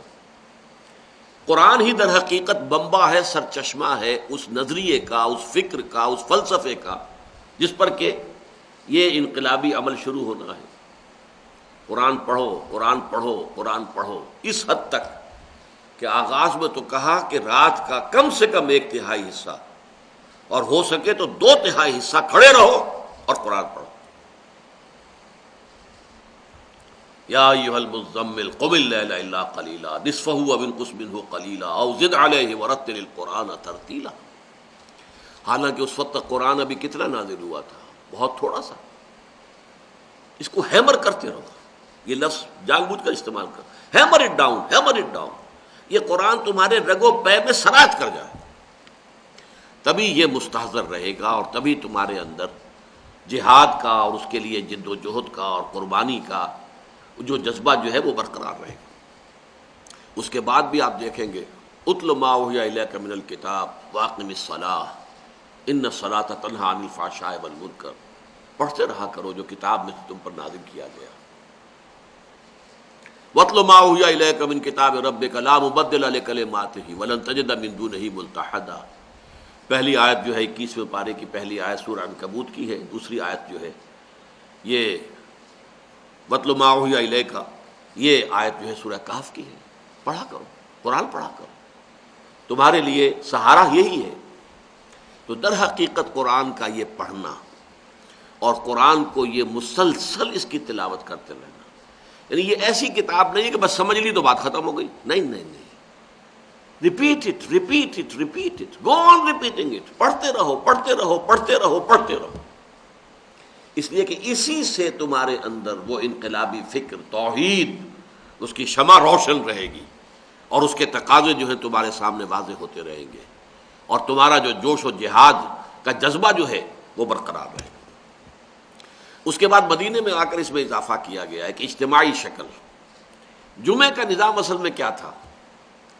جمعے کا نظام یہ گویا کہ اس انقلابی پارٹی کا، حزب اللہ کا ہفتے وار اجتماع تھا، اور اس ہفتے وار اجتماع میں خطبہ جمعہ جو ہے وہ تعلیم قرآن کے لیے، ظاہر بات ہے قرآن کے لیے کوئی اور ذریعہ تو وہاں نہیں تھا، نہ مدارس ابھی تھے، نہ کوئی اسکول تھے، نہ کوئی انسٹیٹیوشنز تھے، نہ کوئی کتابیں شائع ہو سکتی تھی، قرآن بھی نہیں تھے لوگوں کے پاس اس طرح جیسے ہمارے پاس ہیں۔ کہاں تھے؟ کس کے پاس تھے؟ وہ تو یہ کسی کے پاس چند آیتیں جو ہے لکھی ہوئی ہیں، کسی کے پاس کچھ اور حصہ جو ہے کہیں اونٹ کی شانے کی ہڈی کے اوپر لکھا ہوا ہے، کسی نے کچھ کپڑے پہ لکھا ہوا ہے، لیکن یہ ہے کہ ایک اجتماعی نظام، ہفتے وار اجتماع، weekly meeting of the revolutionary party, جیسے کہ کمیونسٹوں نے شروع کیا، جیسے کہ ہمارے ہاں بھی جو دینی تحریکیں چلی ہیں انہوں نے پھر ہفتے وار اجتماع کو اس میں لازمی قرار دیا تاکہ اپنے اس فکر کو تازہ کریں۔ وہ ہفتے وار اجتماع تھا نظام جمعہ، کہ کوئی شخص جو ہے، حضور کیا کرتے تھے؟ مسلم شریف میں روایت ہے کانا یقرأ آیات من القرآن ویذکر الناس، آپ خطبہ جمعہ میں قرآن مجید کی آیات کی تلاوت فرماتے تھے اور لوگوں کو یاد دہانی کراتے رہتے تھے۔ یہ یاد دہانی کرنا، ریمائنڈ کرنا، ذہنوں میں تازہ کرنا، ان کا فکر تازہ رہے، ان کی سوچ جو ہے، ان کا نظریہ جو ہے، ان کا ایمان جو ہے اس کی آبیاری ہوتی رہے، اس میں اگر کہیں کوئی دھندلاہٹ پیدا ہو گئی ہو تو اثر نو وہ شائننگ ہو جائے، اس کے اندر اثر نو جو ہے نورانیت پیدا ہو جائے۔ یہ ہے ذریعہ قرآن مجید کے ذریعے سے فکر کو تازہ رکھنا۔ اب تلاوت قرآن کے لیے جتنی بھی ترغیب آئی ہے، ایک لفظ بھی آپ پڑھتے ہیں تو ایک ایک حرف کے اوپر 10 نیکیاں ملتی ہیں، یہ آپ نے حدیث سنی ہوگی۔ الف لام میم ایک لفظ نہیں ہے، 3 حرف ہیں، الف 10 نیکیاں، لام 10 نیکیاں، میم 10 نیکیاں، حدیث ہے۔ یہ اس قدر زور کیوں ہے کہ در حقیقت جیسے جدید جو نظام تھا ہمارا کمیونزم کا، جو اب ختم ہو گیا، تقریباً مر گیا ہے، اگرچہ دوبارہ ری اپیئر ہو سکتا ہے، لیکن فی الحال یوں سمجھیے کہ مر گیا، روس میں مر گیا، اپنی جنم بھومی میں مر گیا۔ وہ نظام جو ہے وہ در حقیقت ایک کتاب کا ظہور ہے، داس کیپیٹال۔ اسی لیے اقبال نے مارکس کے بارے میں کہا نیست پیغمبر ولیکن در بغل دارد کتاب۔ اگرچہ وہ مارکس جو ہے وہ پیغمبر تو نہیں تھا، لیکن وہ بھی ایک کتاب لے کر آیا تھا، اس کے پاس بھی کتاب تھی، داس کیپیٹال۔ اس نے ایک نظریہ دیا، اس نے ایک فکر دیا، تو اس فکر نے لوگوں کو کانکر کیا، ہم خیال بنایا، اور پھر جب وہ لوگ پوزیس ہو گئے اس فکر سے تو پھر انہوں نے انقلابی جدوجہد کی اور انقلاب برپا کر دیا۔ اسی طرح انقلاب محمدی ہم کہہ سکتے ہیں کہ در حقیقت ظہور ہے قرآن مجید کا، قرآن مجید کا فکر، جیسے کہ مولانا حالی نے کہا اتر کر ہرا سے سوئے قوم آیا اور ایک نسخہ کیمیا ساتھ لایا۔ یہ نسخہ کیمیا قرآن مجید، قرآن پڑھتے رہو پڑھتے رہو پڑھتے رہو۔ یہ ہے پہلا مرحلہ جو میں نے عرض کیا، اپنے نظریے کو تازہ رکھنا، برقرار رکھنا، اپنے انقلابی فکر کو جو ہے ہمیشہ مستحضر رکھنے کا ذریعہ تلاوت قرآن، ترتیل قرآن۔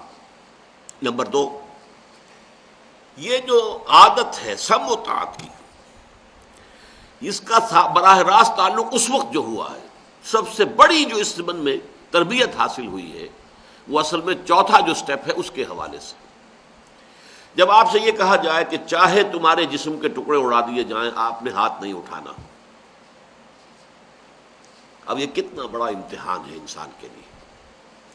دیکھیے کوئی شخص دیکھ رہا ہو، جیسے کہ خباب بن الارت رضی اللہ تعالیٰ عنہ کے ساتھ ہوا ہے، انہیں بلایا گیا، آؤ، حاضر ہو گئے، ان کے نگاہوں کے سامنے دہکتے انگارے زمین پر بچھائے گئے،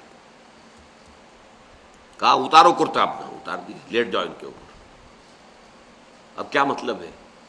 مجھے زندہ بھوننا چاہتے ہیں، زندہ روسٹ کرنا چاہتے ہیں، میرے زندہ کے کباب بنانا چاہتے ہیں۔ اب یہ شخص جو ہے جس کو آپ انگریزی میں ڈیسپریٹ کہتے ہیں، یہ ڈیسپریٹ آدمی جو ہے اسے اجازت ہو تو 2-3 کو تو مار کر مرے گا نا۔ ڈیسپریٹ آدمی میں بڑی طاقت آ جاتی ہے، بڑی طاقت، اسے معلوم میں نے تو مرنا ہی مرنا ہے، تو ان میں سے چند کو تو لے کے مروں گا۔ ایک بلی بھی چھوٹے سا جانور ہے، کیا ہے؟ اگر آپ اسے کسی کارنر کے اندر جو ہے گھیر لیں گے اور اسے معلوم ہو جائے کہ میرے لیے کوئی راستہ نہیں ہے، وہ آپ کے اوپر حملہ آور ہو جائے گی، کیا وہ چھوٹی سی جان ہے اس کی، اور ہو سکتا ہے آپ کے آنکھ کے اوپر براہ راست حملہ آور ہو۔ یہی معاملہ ہو، لیکن آپ کو حکم نہیں ہے، اس کا اجازت نہیں ہے۔ اب آپ اس میں لیٹ گئے، حضرت خباب، پیٹھ کی کھال جلی، چربی پگھلی۔ اندازہ کیجئے ایک شخص جھیل رہا ہے، کیوں جھیل رہا ہے؟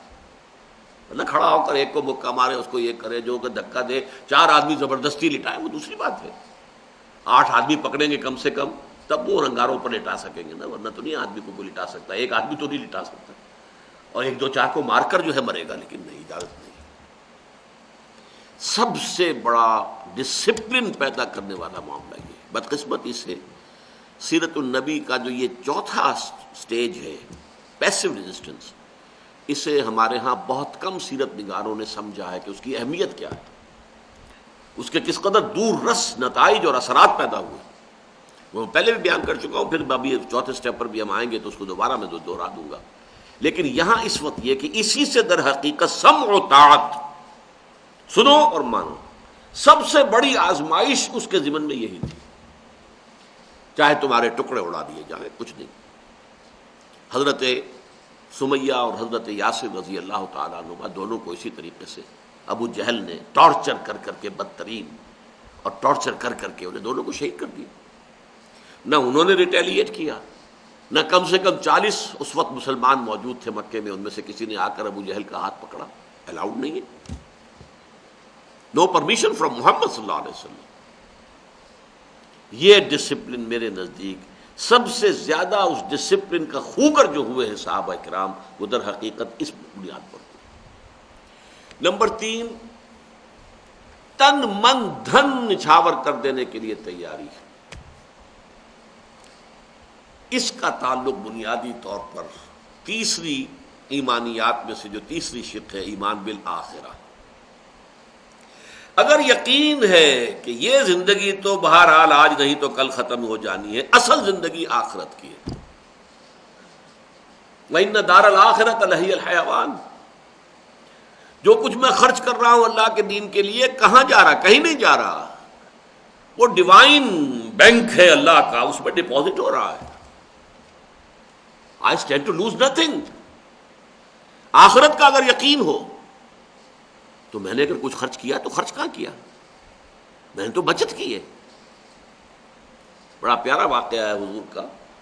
حضرت عائشہ رضی اللہ تعالی عنہ کے ہاں ایک بکری ذبح ہوئی، سارا گوشت تقسیم کر دیا گیا. اصحاب صفہ تو باہر ہی بیٹھے ہوئے تھے، صرف ایک شانے کا ہے گوشت، شانہ دستی، یہ انہوں نے بچا کے رکھ لیا. حضور کو یہ دستی کا گوشت جو ہے وہ بہت پسند تھا، مرغوب تھا. حضور آئے، پوچھا ما بقی منہا، اس بکری میں سے کیا بچا؟ ام المومنین حضرت عائشہ صدیقہ رضی اللہ تعالی عنہ نے کہا ما بقی منہا الا کتفھا، کچھ نہیں بچا اس میں سے، سب ہم نے دے دیا اللہ کی راہ میں، صرف ایک دستی بچی. اب جواب سنیے حضور کا، بقیہ کلھا الا کتفھا، پوری بکری بچ گئی ہے سوائے اس دستی کے جو ہم کنزیوم کر لیں گے. یہ تو ہم کھا لیں گے نا، جو ہم نے کھا لیا وہ کنزیوم ہو گیا، لیکن جو دے دیا اللہ کے راستے میں وہ ہے بچت. اصل میں یہ ہے جو زمین و آسمان کا فرق واقع ہوتا ہے ایمان بالآخرت کے حوالے سے، ویلیوز ہی بدل جاتی. یہ موت نہیں ہے، یہ تو زندگی کا شاہدرہ ہے. اس میں سے داخل ہو کر جیسے آپ لاہور آتے تو شاہدرے سے گزرنا ہی پڑے گا نا، لا وہ آنا. اسی طریقے سے دلی کے بھی مشرق میں ایک شاہدرہ تھا، یو پی سے جو بھی آتا تھا اس شاہدرہ سے گزر کر ہی شاہدرہ کا مطلب ہے بہت بڑا دروازہ، شاہی دروازہ شاہدرہ. یہ شاہدرہ جو ہے اس میں سے ہو کر آپ آئیں گے لاہور، شاہدرہ سے ہو کر آتے تھے دلی میں. تو یہ تو ابدی زندگی کا شاہدرہ ہے، موت تو نہیں ہے. موت ایک زندگی کا وقفہ ہے، یعنی آگے بڑھیں گے دم لے کر. پھر اگر قتل ہو گئے وَلَا تَقُولُوا لِمَنْ يُقْتَلُ فِي سَبِيلِ اللَّهِ أَمْوَاتٌ بَلْ أَحْيَاءٌ وَلَكِنْ لَا تَشْعُرُونَ وَلَا تَحْسَبَنَّ الَّذِينَ قُتِلُوا فِي سَبِيلِ اللَّهِ أَمْوَاتًا بَلْ أَحْيَاءٌ عِندَ رَبِّهِمْ يُرْزَقُونَ. اللہ کی راہ میں قتل ہو گئے تو یہ تو اصل زندگی ہے. انہیں مردہ نہ سمجھو نہ کہو. ایمان بالآخرت ہے کہ جو پھر انسان تن من دھن ہر شے قربان کرنے کے لیے تیار ہوگا اگر آخرت پر ایمان ہو. یہی وجہ ہے قرآن مجید میں واقعہ یہ ہے کہ توحید سے بھی زیادہ زور آخرت پر ہے. توحید اصولی بات ہے، آخرت عملی بات ہے. انسان کے عمل پر جس کا اثر پڑتا ہے وہ ایمان بالآخرہ ہے. آخرت پر آپ کو یقین ہوگا تو پھر آپ کا اپنا عمل بھی درست ہوگا. آپ کو اپنے ہر عمل کی جواب دہی کرنی ہے اللہ کے سامنے کھڑے ہو کر. اگر یہ بات مستحضر رہے تو غلط کام کیسے کریں گے؟ اللہ ہر آن ہے، ہر جگہ ہے، مجھے دیکھ رہا ہے اور میرے پاس کوئی جائے فرار نہیں، کوئی جائے پناہ نہیں. مجھے لا محالہ اس کے حضور میں حاضر ہونا ہے، جواب دہی کرنی ہے. I have to face the grand accountability of the day of judgment. کوئی مفر نہیں. تو آدمی کا اپنا عمل بھی درست رہے. اور یہاں خاص طور پر منہج انقلاب نبوی میں اگر حضرت ابو بکر نے 40,000 درہم کا سرمایہ تھا جب ایمان لائے ہیں، مکی دور میں سارا سرمایہ خرچ کر دیا حضور پر اور حضور کی دعوت پر، اور ان غلاموں اور کنیزوں کو خرید کر آزاد کرنے پر جنہیں کہ ان کے جو مشرک آقا تھے وہ سخت پرسیکیوٹ کر رہے تھے. حضرت بلال کو بھی انہوں نے خرید آزاد کیا. اس حوالے سے نوٹ کیجیے، جب ہجرت پر گئے ہیں حضور کے ساتھ تشریف لے گئے ہیں تو کچھ چھوڑا نہیں گھر میں. ایک مرتبہ تو بعد میں ہوا ہے 9 برس بعد غزوہ تبوک کے موقع پر کہ جو کچھ گھر میں تھا سارا کا سارا سمیٹ کر لا کر رکھ دیا. اس سے پہلے ہجرت سے قبل ہو چکا ہے جو کچھ گھر میں تھا. حالانکہ بیوی بچوں کو اور بوڑھے باپ کو نابینا کو چھوڑ کر جا رہے تھے، ان کے لیے بھی ایک پیسہ نہیں چھوڑا. دونوں بیٹیاں تھیں، حضرت عائشہ صدیقہ رضی اللہ تعالی عنہ، حضرت اسماء رضی اللہ تعالی عنہ. پھر ابو بکر کے والد تھے، وہ ایمان نہیں لائے تھے. ابو قحافہ وہ بعد میں فتح مکہ کے بعد ایمان لائے، نابینا تھے. جو بھی تھوڑی سی پونجی تھی وہ بھی ساتھ لے لی کہ کہیں ضرورت پڑے گی سفر میں. کچھ نہیں چھوڑا. کیوں؟ یہ سارا کچھ تو جمع کیا ہے نا ابو بکر نے آخرت میں. اور جو ڈیوائن بینک ہے آف دی ہیئر آفٹر، اس میں بہت بڑا شرع سود ملتا ہے، اور وہ جائز سود ہے، وہ حرام سود نہیں ہے. وہ 700 گنا سورہ بقرہ میں بیان کیا گیا ہے کہ جیسے ایک دانہ جو ہے زمین میں تم نے بویا، ایک مکئی کے دانے سے ایک پودا مکئی کا آیا، اس میں 7 جو ہے سٹے لگے ہوئے ہیں، اور ان میں ہر ایک میں 100 دانے ہیں، 700 دانے ہو گئے نا ایک دانے سے۔ یہی اجر و ثواب ہے آخرت کا، بلکہ اس سے بھی زیادہ، یضاعف لمن یشاء، اللہ جس کے لیے چاہے گا اور زیادہ کر دے گا، بڑھا دے گا، اور دگنا چگنا کام کر دے گا۔ اس حوالے سے اگر یقین ہو تو پھر کچھ خرچ کرنا کیسے بھاری گزرے گا آدمی پر، تن بلدن لگا دینا کیسے بھاری گزرے گا، جان دے دینا کیسے مشکل نظر آئے گا۔ یہ جان دینا تو اصل حیات ہے۔ یہ تیسری چیز جو ہے، ہر شے کو اللہ کی راہ میں لگا دینے کے لیے تیاری، اس کی بنیاد ایمان بالآخرہ سے۔ نمبر 4، روحانی تربیت کے لیے کیا کیا؟ روحانی تربیت کا اصل میں ایک ہی ذریعہ ہے، اور وہ یہ ہے کہ نفسانی تقاضوں کو دبایا جائے۔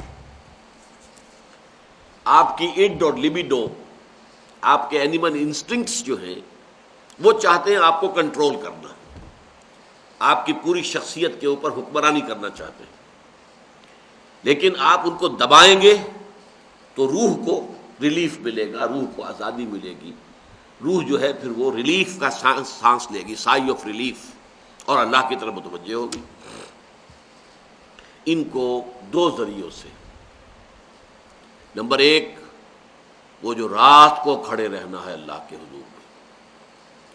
رات کی نیند کس کو پیاری نہیں؟ کس قدر تم پہ گراں صبح کی بیداری ہے، ہم سے کب پیار ہے، ہاں نیند تمہیں پیاری ہے۔ رات کو کھڑے رہنا اللہ کے سامنے، یہ نفس کو کچلنے میں۔ ان ناشیۃ اللیل ہی اشد وطئا واقوم قیلا، واقعہ یہ ہے کہ رات کے وقت کا جاگنا جو ہے اور کھڑے رہنا جو ہے، یہ در حقیقت نفس کو کچلنے میں بہت ہی مؤثر ہے، بہت مفید ہے، اور اس وقت جو بات پھر نکلتی ہے انسان کے زبان سے، وہ سیدھی جاتی ہے اللہ کی طرف، درمیان میں کوئی ڈسٹربنس ہے ہی نہیں۔ آپ ہے اور آپ کا رب ہے، باقی سوئی ہوئی ہے دنیا، پرسکون ماحول ہے، کوئی آواز نہیں، کسی طرح سے کوئی ڈسٹربنس نہیں، اور آپ کا رب۔ یہ ہے روحانی ترقی کا سب سے بڑا ذریعہ۔ البتہ یہ ضرور ہے کہ یہ اس قدر سخت مشقت جو ہے، یہ بہت دیر تک جاری رکھنا حکمت کے خلاف تھا۔ چنانچہ شروع میں جب یہ آیت نازل ہوئی ہیں، آیات، اس کے کچھ ہی عرصے کے بعد 10 مہینے، 12 مہینے، 16 مہینے، مختلف روایات ہیں، آیت نازل ہو گئی جو اسی سورہ مزمل کے آخر میں ہے۔ ان ربک یعلم انک تقوم ادنی من ثلثی اللیل ونصفہ وثلثہ وطائفۃ من الذین معک واللہ یقدر اللیل والنہار علم ان لن تحصوہ فتاب علیکم فاقرؤوا ما تیسر من القرآن۔ اے نبی، آپ کے رب کے علم میں ہے کہ آپ بھی کھڑے رہتے ہیں اور آپ کے کچھ ساتھی بھی کھڑے رہتے ہیں 2/3 رات اور آدھی رات، کم سے کم 1/3 رات، اللہ کے علم میں ہے۔ لیکن اللہ ہی نے یہ دن اور رات کا اندازہ مقرر کیا ہوا ہے، اللہ کی حکمت میں ہے۔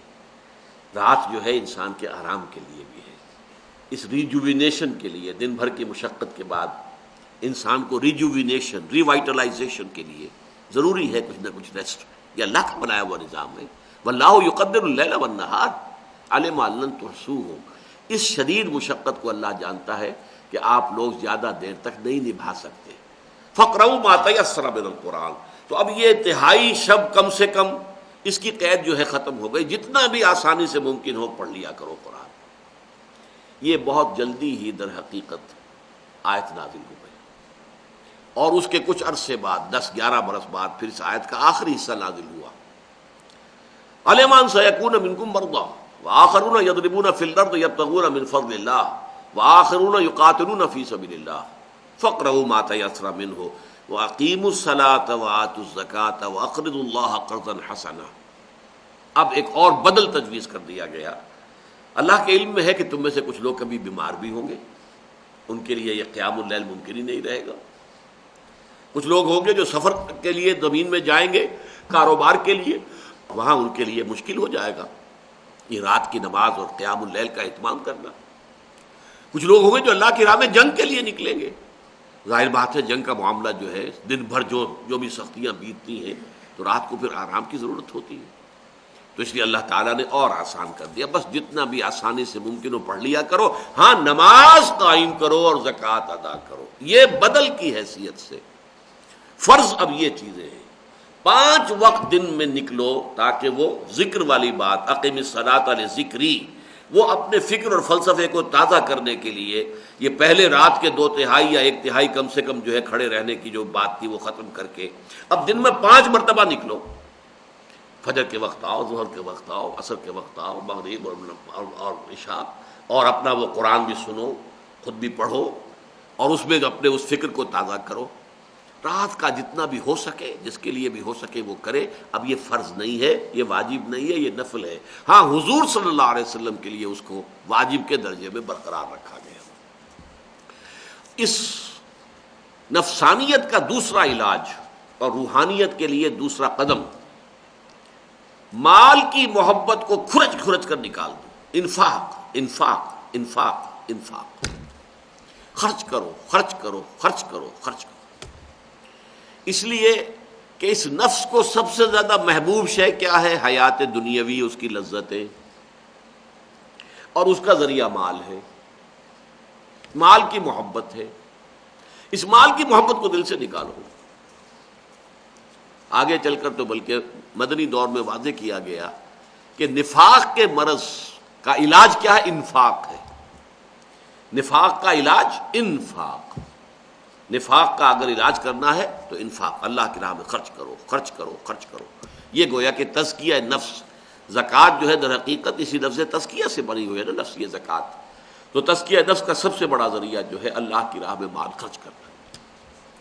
یہ 2 چیزیں ہیں کہ جو اضافی طور پر تربیت محمدی صلی اللہ علیہ وسلم میں شامل ہے۔ پہلی 3 چیزیں میں نے عرض کیا تھا، کوئی خالص دنیاوی انقلاب ہو، مادی انقلاب ہو، کمیونسٹ ریولوشن ہو، کوئی اور ریولوشن ہو، ریولوشن اگر ہو، اے ٹرو ریولوشن، تو اس کے لیے تربیت جو ہے کارکنوں کی ان 3 اعتبارات سے لازم ہے۔ لیکن اسلامی انقلاب کے لیے اس کا یہ چوتھا جو ڈائمنشن ہے یہ بھی لازم ہے۔ اب آئیے چوتھا سٹیج ہم نے سمجھا تھا پیسو ریزسٹنس، اور یہ میں آپ کو بتا چکا ہوں اس سے پہلے کہ شروع وہ ہو گیا تھا اول دن سے۔ جیسے ہی حضور نے آ کر کہا کہ رات مجھ پر فرشتہ نازل ہوا اور اس نے یہ کہا اور مجھے نبوت سے سرفراز فرما دیا گیا، پہلا رد عمل کیا تھا؟ He has gone crazy، مجنون، دماغی توازن درست نہیں رہا۔ مجنون کے دونوں معنی تھے اس وقت عربی میں۔ مجنون اس کو بھی کہتے تھے کہ جو فاتر العقل ہو، جس کی عقل جو ہے وہ کھوئی جائے کسی وجہ سے، اور مجنون اس کو کہتے ہیں جو جن کا سایہ جس پر آ گیا ہو، جن سے بھی مجنون بنتا ہے۔ آسیب زدہ، معلوم ہوتا ہے کہ وہ آسیب آ گیا محمد پر۔ یہ ان لوگوں نے کہا کہ جنہیں قدر ہمدردی تھی حضور کے ساتھ۔ ظاہر بات ہے کہ حضور تو بہت ہی ان کے منظور نظر بہت محبوب شخصیت تھے، الصادق الامین، بہت نیک انسان، بہت شریف انسان، بامروت انسان، تو محبت تھی آپ سے۔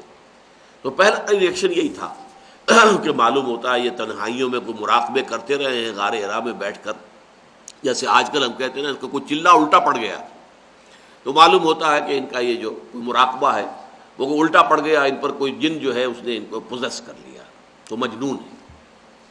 اس پر آپ کو معلوم ہے قرآن مجید میں حضور کی دلجوئی کے لیے آیتیں نازل ہوئی، اور یہ دوسری وحی ہے جو حضور پر ہوئی ہے۔ پہلی وحی سورہ علق کی 5 آیات، اقرأ بسم ربک الذی خلق خلق الانسان من علق اقرأ وربک الاکرم الذی علم بالقلم علم الانسان ما لم یعلم، اور دوسری وحی نون والقلم وما یسطرون ما انت بنعمت ربک بمجنون۔ اے نبی آپ اللہ کے فضل و کرم سے کوئی مجنون نہیں ہے، ان کے کہنے سے آپ کو مجنون تو نہیں ہو جائیں گے، آپ ان کی باتوں پر دھیان نہ دیجیے۔ ظاہر بات ہے حضور کو غم ہوا، آپ ملول ہوئے، غمگین ہوئے، یہ لوگ مجھے کہہ رہے ہیں کہ یہ مجنون ہے، اور مجنون کے دونوں معنی فاتر العقل ہو گئے، یا یہ کہ کوئی ایول اسپرٹ ہے جس نے پوزیس کر لیا ہے، تو آپ کو دکھ ہوتا تھا۔ قرآن مجید میں یہ بات بھی آئی ہے وَلَقَدْ نَعْلَمُ أَنَّكَ يَضِيقُ صَدْرُكَ بِمَا يَقُولُونَ، اے نبی ہمیں خوب معلوم ہے کہ جو کچھ یہ لوگ کہتے ہیں اس سے آپ کا سینہ بھیجتا ہے، آپ کو دکھ پہنچتا ہے، آپ کو رنج پہنچتا ہے، لیکن اے نبی فَاصْبِرْ عَلَىٰ مَا يَقُولُونَ وَاهْجُرْهُمْ هَجْرًا جَمِيلًا، جو بھی وہ کہتے ہیں اس کو جھیلیے، برداشت کیجیے۔ تو یہ جس کو میں نے کہا تھا کہ وربل پرسیکیوشن، اور وہ شروع میں ہوتی ہے صرف لیڈر کے لیے، داعی کے لیے، باقی لوگوں کو ڈسپیئر کہ ٹھیک ہے اگر داعی جو ہے اس کی ہمت جواب دے جائے، اس کی جو ول پاور ہے کسی طرح ہم اسے کچل دیں، اس میں استقامت نہ رہے، وہ کھڑا نہ رہے، وہ ڈٹا نہ رہے، اس کی کریکٹر ایسیسینیشن کر دیجئے، استہزاء کیجئے، یہ تو شروع کی بات ہے نا۔ جو مجنون کہا گیا، بعد میں تو ساحر کہا گیا، کذاب کہا گیا، مسحور کہا گیا، کیا نہیں کہا گیا۔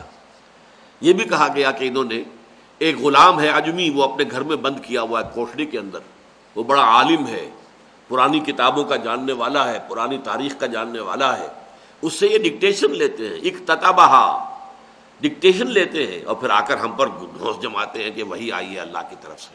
یہ ساری باتیں کچھ سننی پڑی۔ دس کریکٹر assassination of محمد صلی اللہ علیہ وسلم for the first 3 years, please note it down، جو مکی دور ہے وہ 13 برس کا شمار ہوتا ہے۔ پہلے 3 برس پرسیکیوشن جو تھی وہ صرف تھی حضور کے خلاف، اور وہ بھی صرف وربل تھی۔ کسی نے اسالٹ نہیں کیا، کسی نے آپ کو مارا نہیں، کسی نے آپ کو کوئی تکلیف نہیں پہنچائی، کچھ نہیں، صرف زبانی، جس کا مقصد کیا تھا؟ وہی یریدون لیطفئوا نور اللہ بافواہہم، اپنی منہ کی پھونکوں سے اس چراغ کو، اللہ کے نور کو بجھا دیں۔ جب انہوں نے دیکھا کہ یہ تو نہ تو محمد بدل ہوئے صلی اللہ علیہ وسلم، نہ ان کی ہمت اور استقامت میں کوئی کمی آئی، اور نہ یہ دعوت کا سلسلہ بند ہوا۔ یہ دعوت تو اب ہمارے، میں نے جو استعمال کی تھی پہلے کہ گن پاؤڈر جو سٹورز ہیں، ہمارے بارود کے ذخیروں تک یہ دعوت پہنچ رہی ہے اب، یعنی ہمارے غلاموں تک، ہمارے غلاموں کا طبقہ جمع ہو رہا ہے ان کے گرد۔ کیا ہوگا یہ اگر منظم ہو گئے، یہ ہمارے خلاف اٹھ کھڑے ہوئے، انہوں نے بغاوت کر دی ہمارے خلاف، تو یہ تو بھیڑیے ہیں، بھوکے بھیڑیے، ہمارے پیٹ چاک کر دیں گے۔ اور ہمارا نوجوان، سادہ طبیعت کا نوجوان، وہ ان کی بات میں آ گیا ہے، وہ بہک گیا ہے، ان کے کہنے کے مطابق تو بہک گیا ہے۔ اگر ہماری یہ اولاد بہک جائے تو ہمارا تو مستقبل جو ہے وہ خطرے میں ہے۔ لہذا پھر فزیکل پرسیکیوشن شروع ہوئی ہے from the beginning of the 4th year after the beginning of وحی۔ وحی کے آغاز کے بعد 4تھے سال کے شروع سے فزیکل پرسیکیوشن، انہیں مارو، انہیں سزائیں دو، انہیں بھوکا رکھو، انہیں گھروں کے اندر بند کر دو، فاقے دو، انہیں دھوئے دو، ان کو دھونی۔ حضرت عثمان رضی اللہ تعالیٰ عنہ کے ساتھ یہ کیا گیا کہ ان کے چچا نے انہیں ایک صف کے اندر، ایک چٹائی کے اندر لپیٹا اور دھونی دے دی، دم گھٹ رہا ہے، جان نکل رہی۔ یہی وجہ ہے کہ پھر وہ اپنی زوجہ محترمہ حضور کی لخت جگر حضرت رقیہ کے ساتھ انہوں نے پھر ہجرت کی حبشہ کی طرف۔ باقی حضرت سمیہ اور حضرت یاسر کو تو شہید ہی کر دیا، جیسا کہ میں آپ کو بتا چکا ہوں۔ حضرت خباب بن الارض کو بلا کر ننگی پیٹھ دیکھتے ہوئے انگاروں کے اوپر لیٹنے پہ مجبور کیا گیا۔ حضرت بلال مار مار کے پہلے تو یہ کہ امیہ ابن خلف جو ہے مار کے جب تھک گیا خود، تو ان کے گلے میں ایک رسی باندھی گردن میں اور چھوکروں کے حوالے کر دیا، ایسے گھسیٹو، مدینے مکے کی گلیوں کے اندر گھسیٹو اس کو۔ اب ظاہر بات ہے کہ وہاں کی گلیاں کوئی کارپیٹڈ روڈز تو نہیں تھی، وہ پتھریلی گلیاں، جسم جو ہے چھل رہا ہے، زخم ہو رہے ہیں، خون نکل رہا ہے، لہو لہان ہے، اور یہ کہ لیکن اس وقت بھی زبان سے الفاظ نکل رہے، احد احد احد، ایک کو مانوں گا اور نہیں، توحید، پیچھے نہیں ہٹوں گا، مار دو، جان دی ہوئی اسی کی تھی، جان دے دوں گا، پیچھے نہیں ہٹوں گا۔ حضرت سمیہ اور یاسر، ان کو تو آخری وقت میں آ کر ابو جہل نے جب تھک گیا، تمام ہتھ کنڈے اختیار کر دیے، جو پرسیکیوشن کر سکتا تھا، جس طرح ٹارچر کر سکتا تھا کر کے تھک گیا۔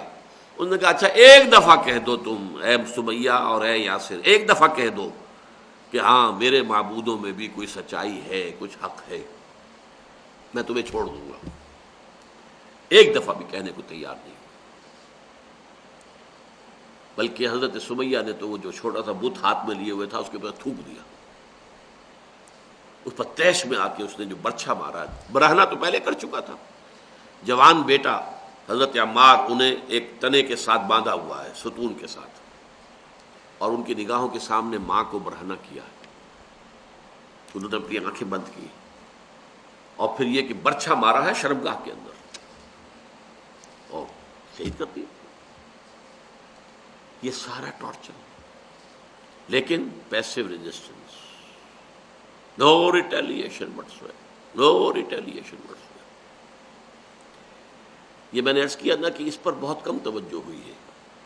یہ بہت پروفاؤنڈ فیز ہے حضور کی دعوت کا اور انقلابی جدوجہد کا، اس لیے کہ اسی کے ذریعے سے، جیسا کہ میں نے آپ کو بتایا، سمع و طاعت کی عادت ہوئی۔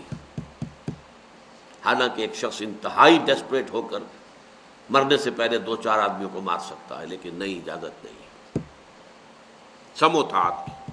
اسی کے حوالے سے عوام کے اندر ایک ہمدردیوں کا رخ جو ہے ان کا بدل گیا اندر ہی اندر۔ بلال کو اس طرح مارا، کیوں مارا؟ کیا کیا اس نے؟ چوری کی ہے، ڈاکہ ڈالا ہے، یا اپنے آقا کی کسی بیٹی کی عصمت کے اوپر کوئی حملہ کر دیا؟ کیا کیا؟ کچھ نہیں کیا، کچھ نہیں کیا۔ بس وہ یہ کہتا ہے کہ اللہ ایک ہے، اس کے سوا کوئی معبود نہیں اس کے ساتھ، اور محمد اللہ کے رسول۔ اب آپ بتائیے، انسانی نیچر ہے آخر، فطرت انسانی ہے، کوئی بھی انسان یہ سنے گا تو اس کے دل میں اس کے لیے ہمدردی پیدا ہوگی کہ نہیں ہوگی؟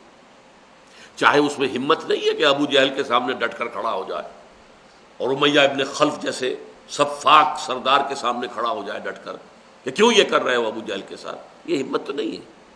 وہ میں عرض کر چکا ہوں، سائلنٹ میجورٹی، خاموش ہے، لیکن سائلنٹ میجورٹی ڈمب تو ہوتی ہے، بہری تو نہیں ہوتی نا، ڈیف اینڈ ڈمب آپ کہتے ہیں، ڈیف تو نہیں ہے، اندھی تو نہیں ہے، بلائنڈ تو نہیں ہے، وہ دیکھ تو نہیں ہے کہ کیا ہو رہا ہے، کیوں ہو رہا ہے، کس لیے مارا جا رہا ہے، کس لیے پیٹا جا رہا ہے۔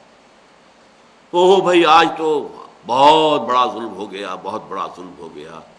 وہ بیچارہ لوہار، بڑا اچھا آدمی، بہت شریف، حضرت خباب جو ہے لوہاری کے پیشہ کرتے، لوہار تھے، دیانتدار محنتی آدمی، کام کرنے والے، بھائی اس کے ساتھ بڑی زیادتی کی گئی ہے، دیکھتے ہوئے انگاروں پر ننگی پیٹھ اسے لٹایا گیا، اس کی پیٹھ کی کھال جلی ہے، اس کی چربی پگھلی ہے، اسی سے انگارے ٹھنڈے ہوئے۔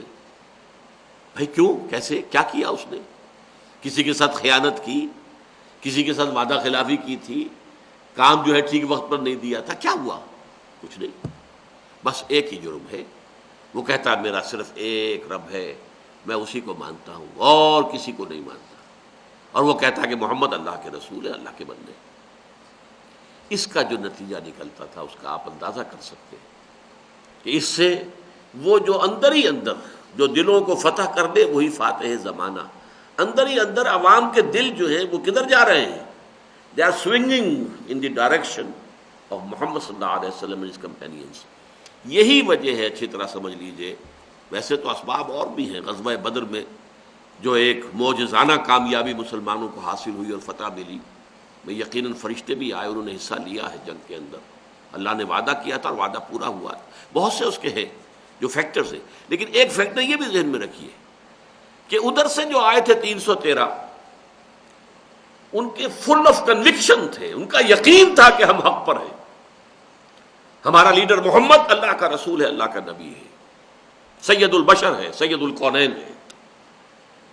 اور دوسری طرف جو آئے تھے وہ گویا کہ مرسنریز تھے، مجبوراً آئے تھے، مارے باندھے کو آئے تھے، اپنے قریش کے سرداروں کی کوئی عزت ان کے دل میں نہیں تھی، ان کے دلوں میں بھی عزت اگر تھی تو وہ جانتے تھے محمد کون ہے صلی اللہ علیہ وسلم، اس کی سیرت و کردار کا کیا عالم ہے، ابو بکر کون ہے، گولے سرسبد، انتہائی ہماری جو نیک انسان، نیک سیرت، یہ کون ہے؟ یہ سب لوگ جو ہے محمد کے ساتھ، مورلی تو وہ ڈیفیٹڈ تھے پہلے ہی، اندر سے تو ان کی ہمدردیاں ان کے ساتھ تھی، آئے تھے، ایک نظام تھا، غلام تھے یا ان کے پیروکار تھے یا ان کے جو بھی قبیلے کے لوگ تھے تو قبیلوں کے سرداروں کا حکم تو ماننا ہے، آ تو گئے تھے، لیکن ان کے اندر وہ کانفیڈنس، اپنے حق پر ہونے کا کوئی اذعان، کوئی یقین، کوئی کنوکشن تھا ہی نہیں۔ اور جب تک یہ شے نہ ہو تو ظاہر بات ہے کہ آپ کی ضرب جو ہے وہ کاری نہیں ہوتی، آپ کے وار میں قوت نہیں ہوتی۔ میں چوٹ بھی کھاتا جاتا ہوں اور قاتل سے بھی کہتا جاتا ہوں، توہین ہے دست و بازو کی، وہ وار کے جو بھرپور نہیں، بھرپور وار اس کا ہوتا ہے جو کنونسڈ ہوتا ہے کہ میرا موقف درست ہے، میں عدل کے لیے، حق کے لیے جنگ کر رہا ہوں۔ جس کے پاس یہ شے نہیں ہے اس کا وار بھرپور ہو ہی نہیں سکتا۔ تو یہ جو ہے 4 میں نے آپ کو آج جو انقلابی عمل کے میں نے 6 اسٹیپس گنوائے تھے، ان میں سے 2 نشستوں میں ہم نے 4 کو کور کر لیا۔ انقلابی فلسفہ، توحید، 3 کرولریز، یہ تم نے اس میں کاؤنٹ کیے ہوئے ٹائم جو کم کرنا ہے، مجھے بتا دینا تھا نا، ورنہ یہ بیچ میں نکالنے پڑیں گے یہ جملے تمہیں۔ اس کی کرولریز، حاکمیت صرف اللہ کے لیے، انسان کے لیے خلافت، ملکیت مطلقہ صرف اللہ کی، انسان کے لیے امانت، پیدائشی طور پر تمام انسان مساوی، اس کو پھیلاؤ، عام کرو تھرو قرآن، اپنے فلسفے کے طور پر نہیں، قرآن، اور اس کے لیے ذرائع استعمال کرو سارے کے سارے جو اویلیبل ہو، منظم کرو۔ اور اب ہمارے پاس منظم کرنے کے لیے صرف ایک ہی شے ہے مسنون، اور وہ ہے بیعت، سنت بیعت، اس لیے کہ اب نبوت وہ بنیادی ردہ اب نہیں ہے، وہ بنیادی ردے میں تو ساری امت شریک ہے، محمد صلی اللہ علیہ وسلم کی امت ہی ہے، لیکن جماعت اب بنے گی ان میں سے تو کسی شخص کے ہاتھ پر وہ بیعت کر کے کہ بایانہ، جہاں پہ رسول اللہ کے الفاظ تھے وہاں اب آئے گا کسی کا نام، کوئی امیر جماعت، کوئی داعی، ہم اس سے بیعت کرتے ہیں علی سمع و طاعت فی المعروف، معروف کے دائرے میں، اللہ اور اس کے رسول کے احکام کے اندر، جبکہ حضور کی بیعت جو تھی وہ مطلق تھی، جو حکم بھی دیں گے، اس لیے کہ غلط حکم کا سوال ہی نہیں۔ نمبر 3، تربیت، تربیت میں قرآن کا پڑھنا، پڑھو پڑھو پڑھو پڑھو پڑھو، hammer it down, hammer it down, اور پڑھتے رہو پڑھتے رہو پڑھتے رہو، اور بہترین پڑھنا رات کے اوقات میں کھڑے ہو کر۔ نمبر 2، سم و طاعت، جب عمل کرو گے، اور خاص طور پر یہ پیسو ریزسٹنس، یہ سب سے بڑا ذریعہ بن گیا ڈسپلن کی عادت پیدا کرنے کا۔ نمبر 3، آخرت کا یقین، اصل زندگی وہ ہے، یہ تو کتاب زندگی کا دیباچہ ہے، اصل کتاب جو ہے زندگی کی وہ کھلے گی موت کے بعد، اصل زندگی وہ ہے۔ وَإِنَّ دَارَ الْآخِرَةَ لَهِيَ الْحَيَوَانُ، تو یہاں سب کچھ اللہ کی راہ میں خرچ کر کے بھی you stand to lose nothing. Actually you save for yourself whatever you spend for the cause of Allah subhanahu wa ta'ala. اور شہادت جو ہے وہ تو در حقیقت ابدی حیات کا گویا کہ شاہدرہ ہے۔ مزید یہ کہ نفس کی مخالفت کے لیے رات کا کھڑا ہونا، اور انفاق مال، اللہ کی راہ میں مال خرچ کرنا۔ اس کے بعد پیسو ریزسٹنس، ٹیک آل پرسیکیوشن، وربل اور فزیکل، وداؤٹ اینی ریٹیلیشن۔ یہ ہے عمل کے جو 13 برس تک مکے میں جاری رہا۔ اب اس سے اگلی نشست میں انشاءاللہ جو بقیہ 2 مراحل ہیں 6، ان پر گفتگو ہوگی۔ اقول قولی ھذا واستغفر اللہ لی ولکم ولسائر المسلمین والمسلمات۔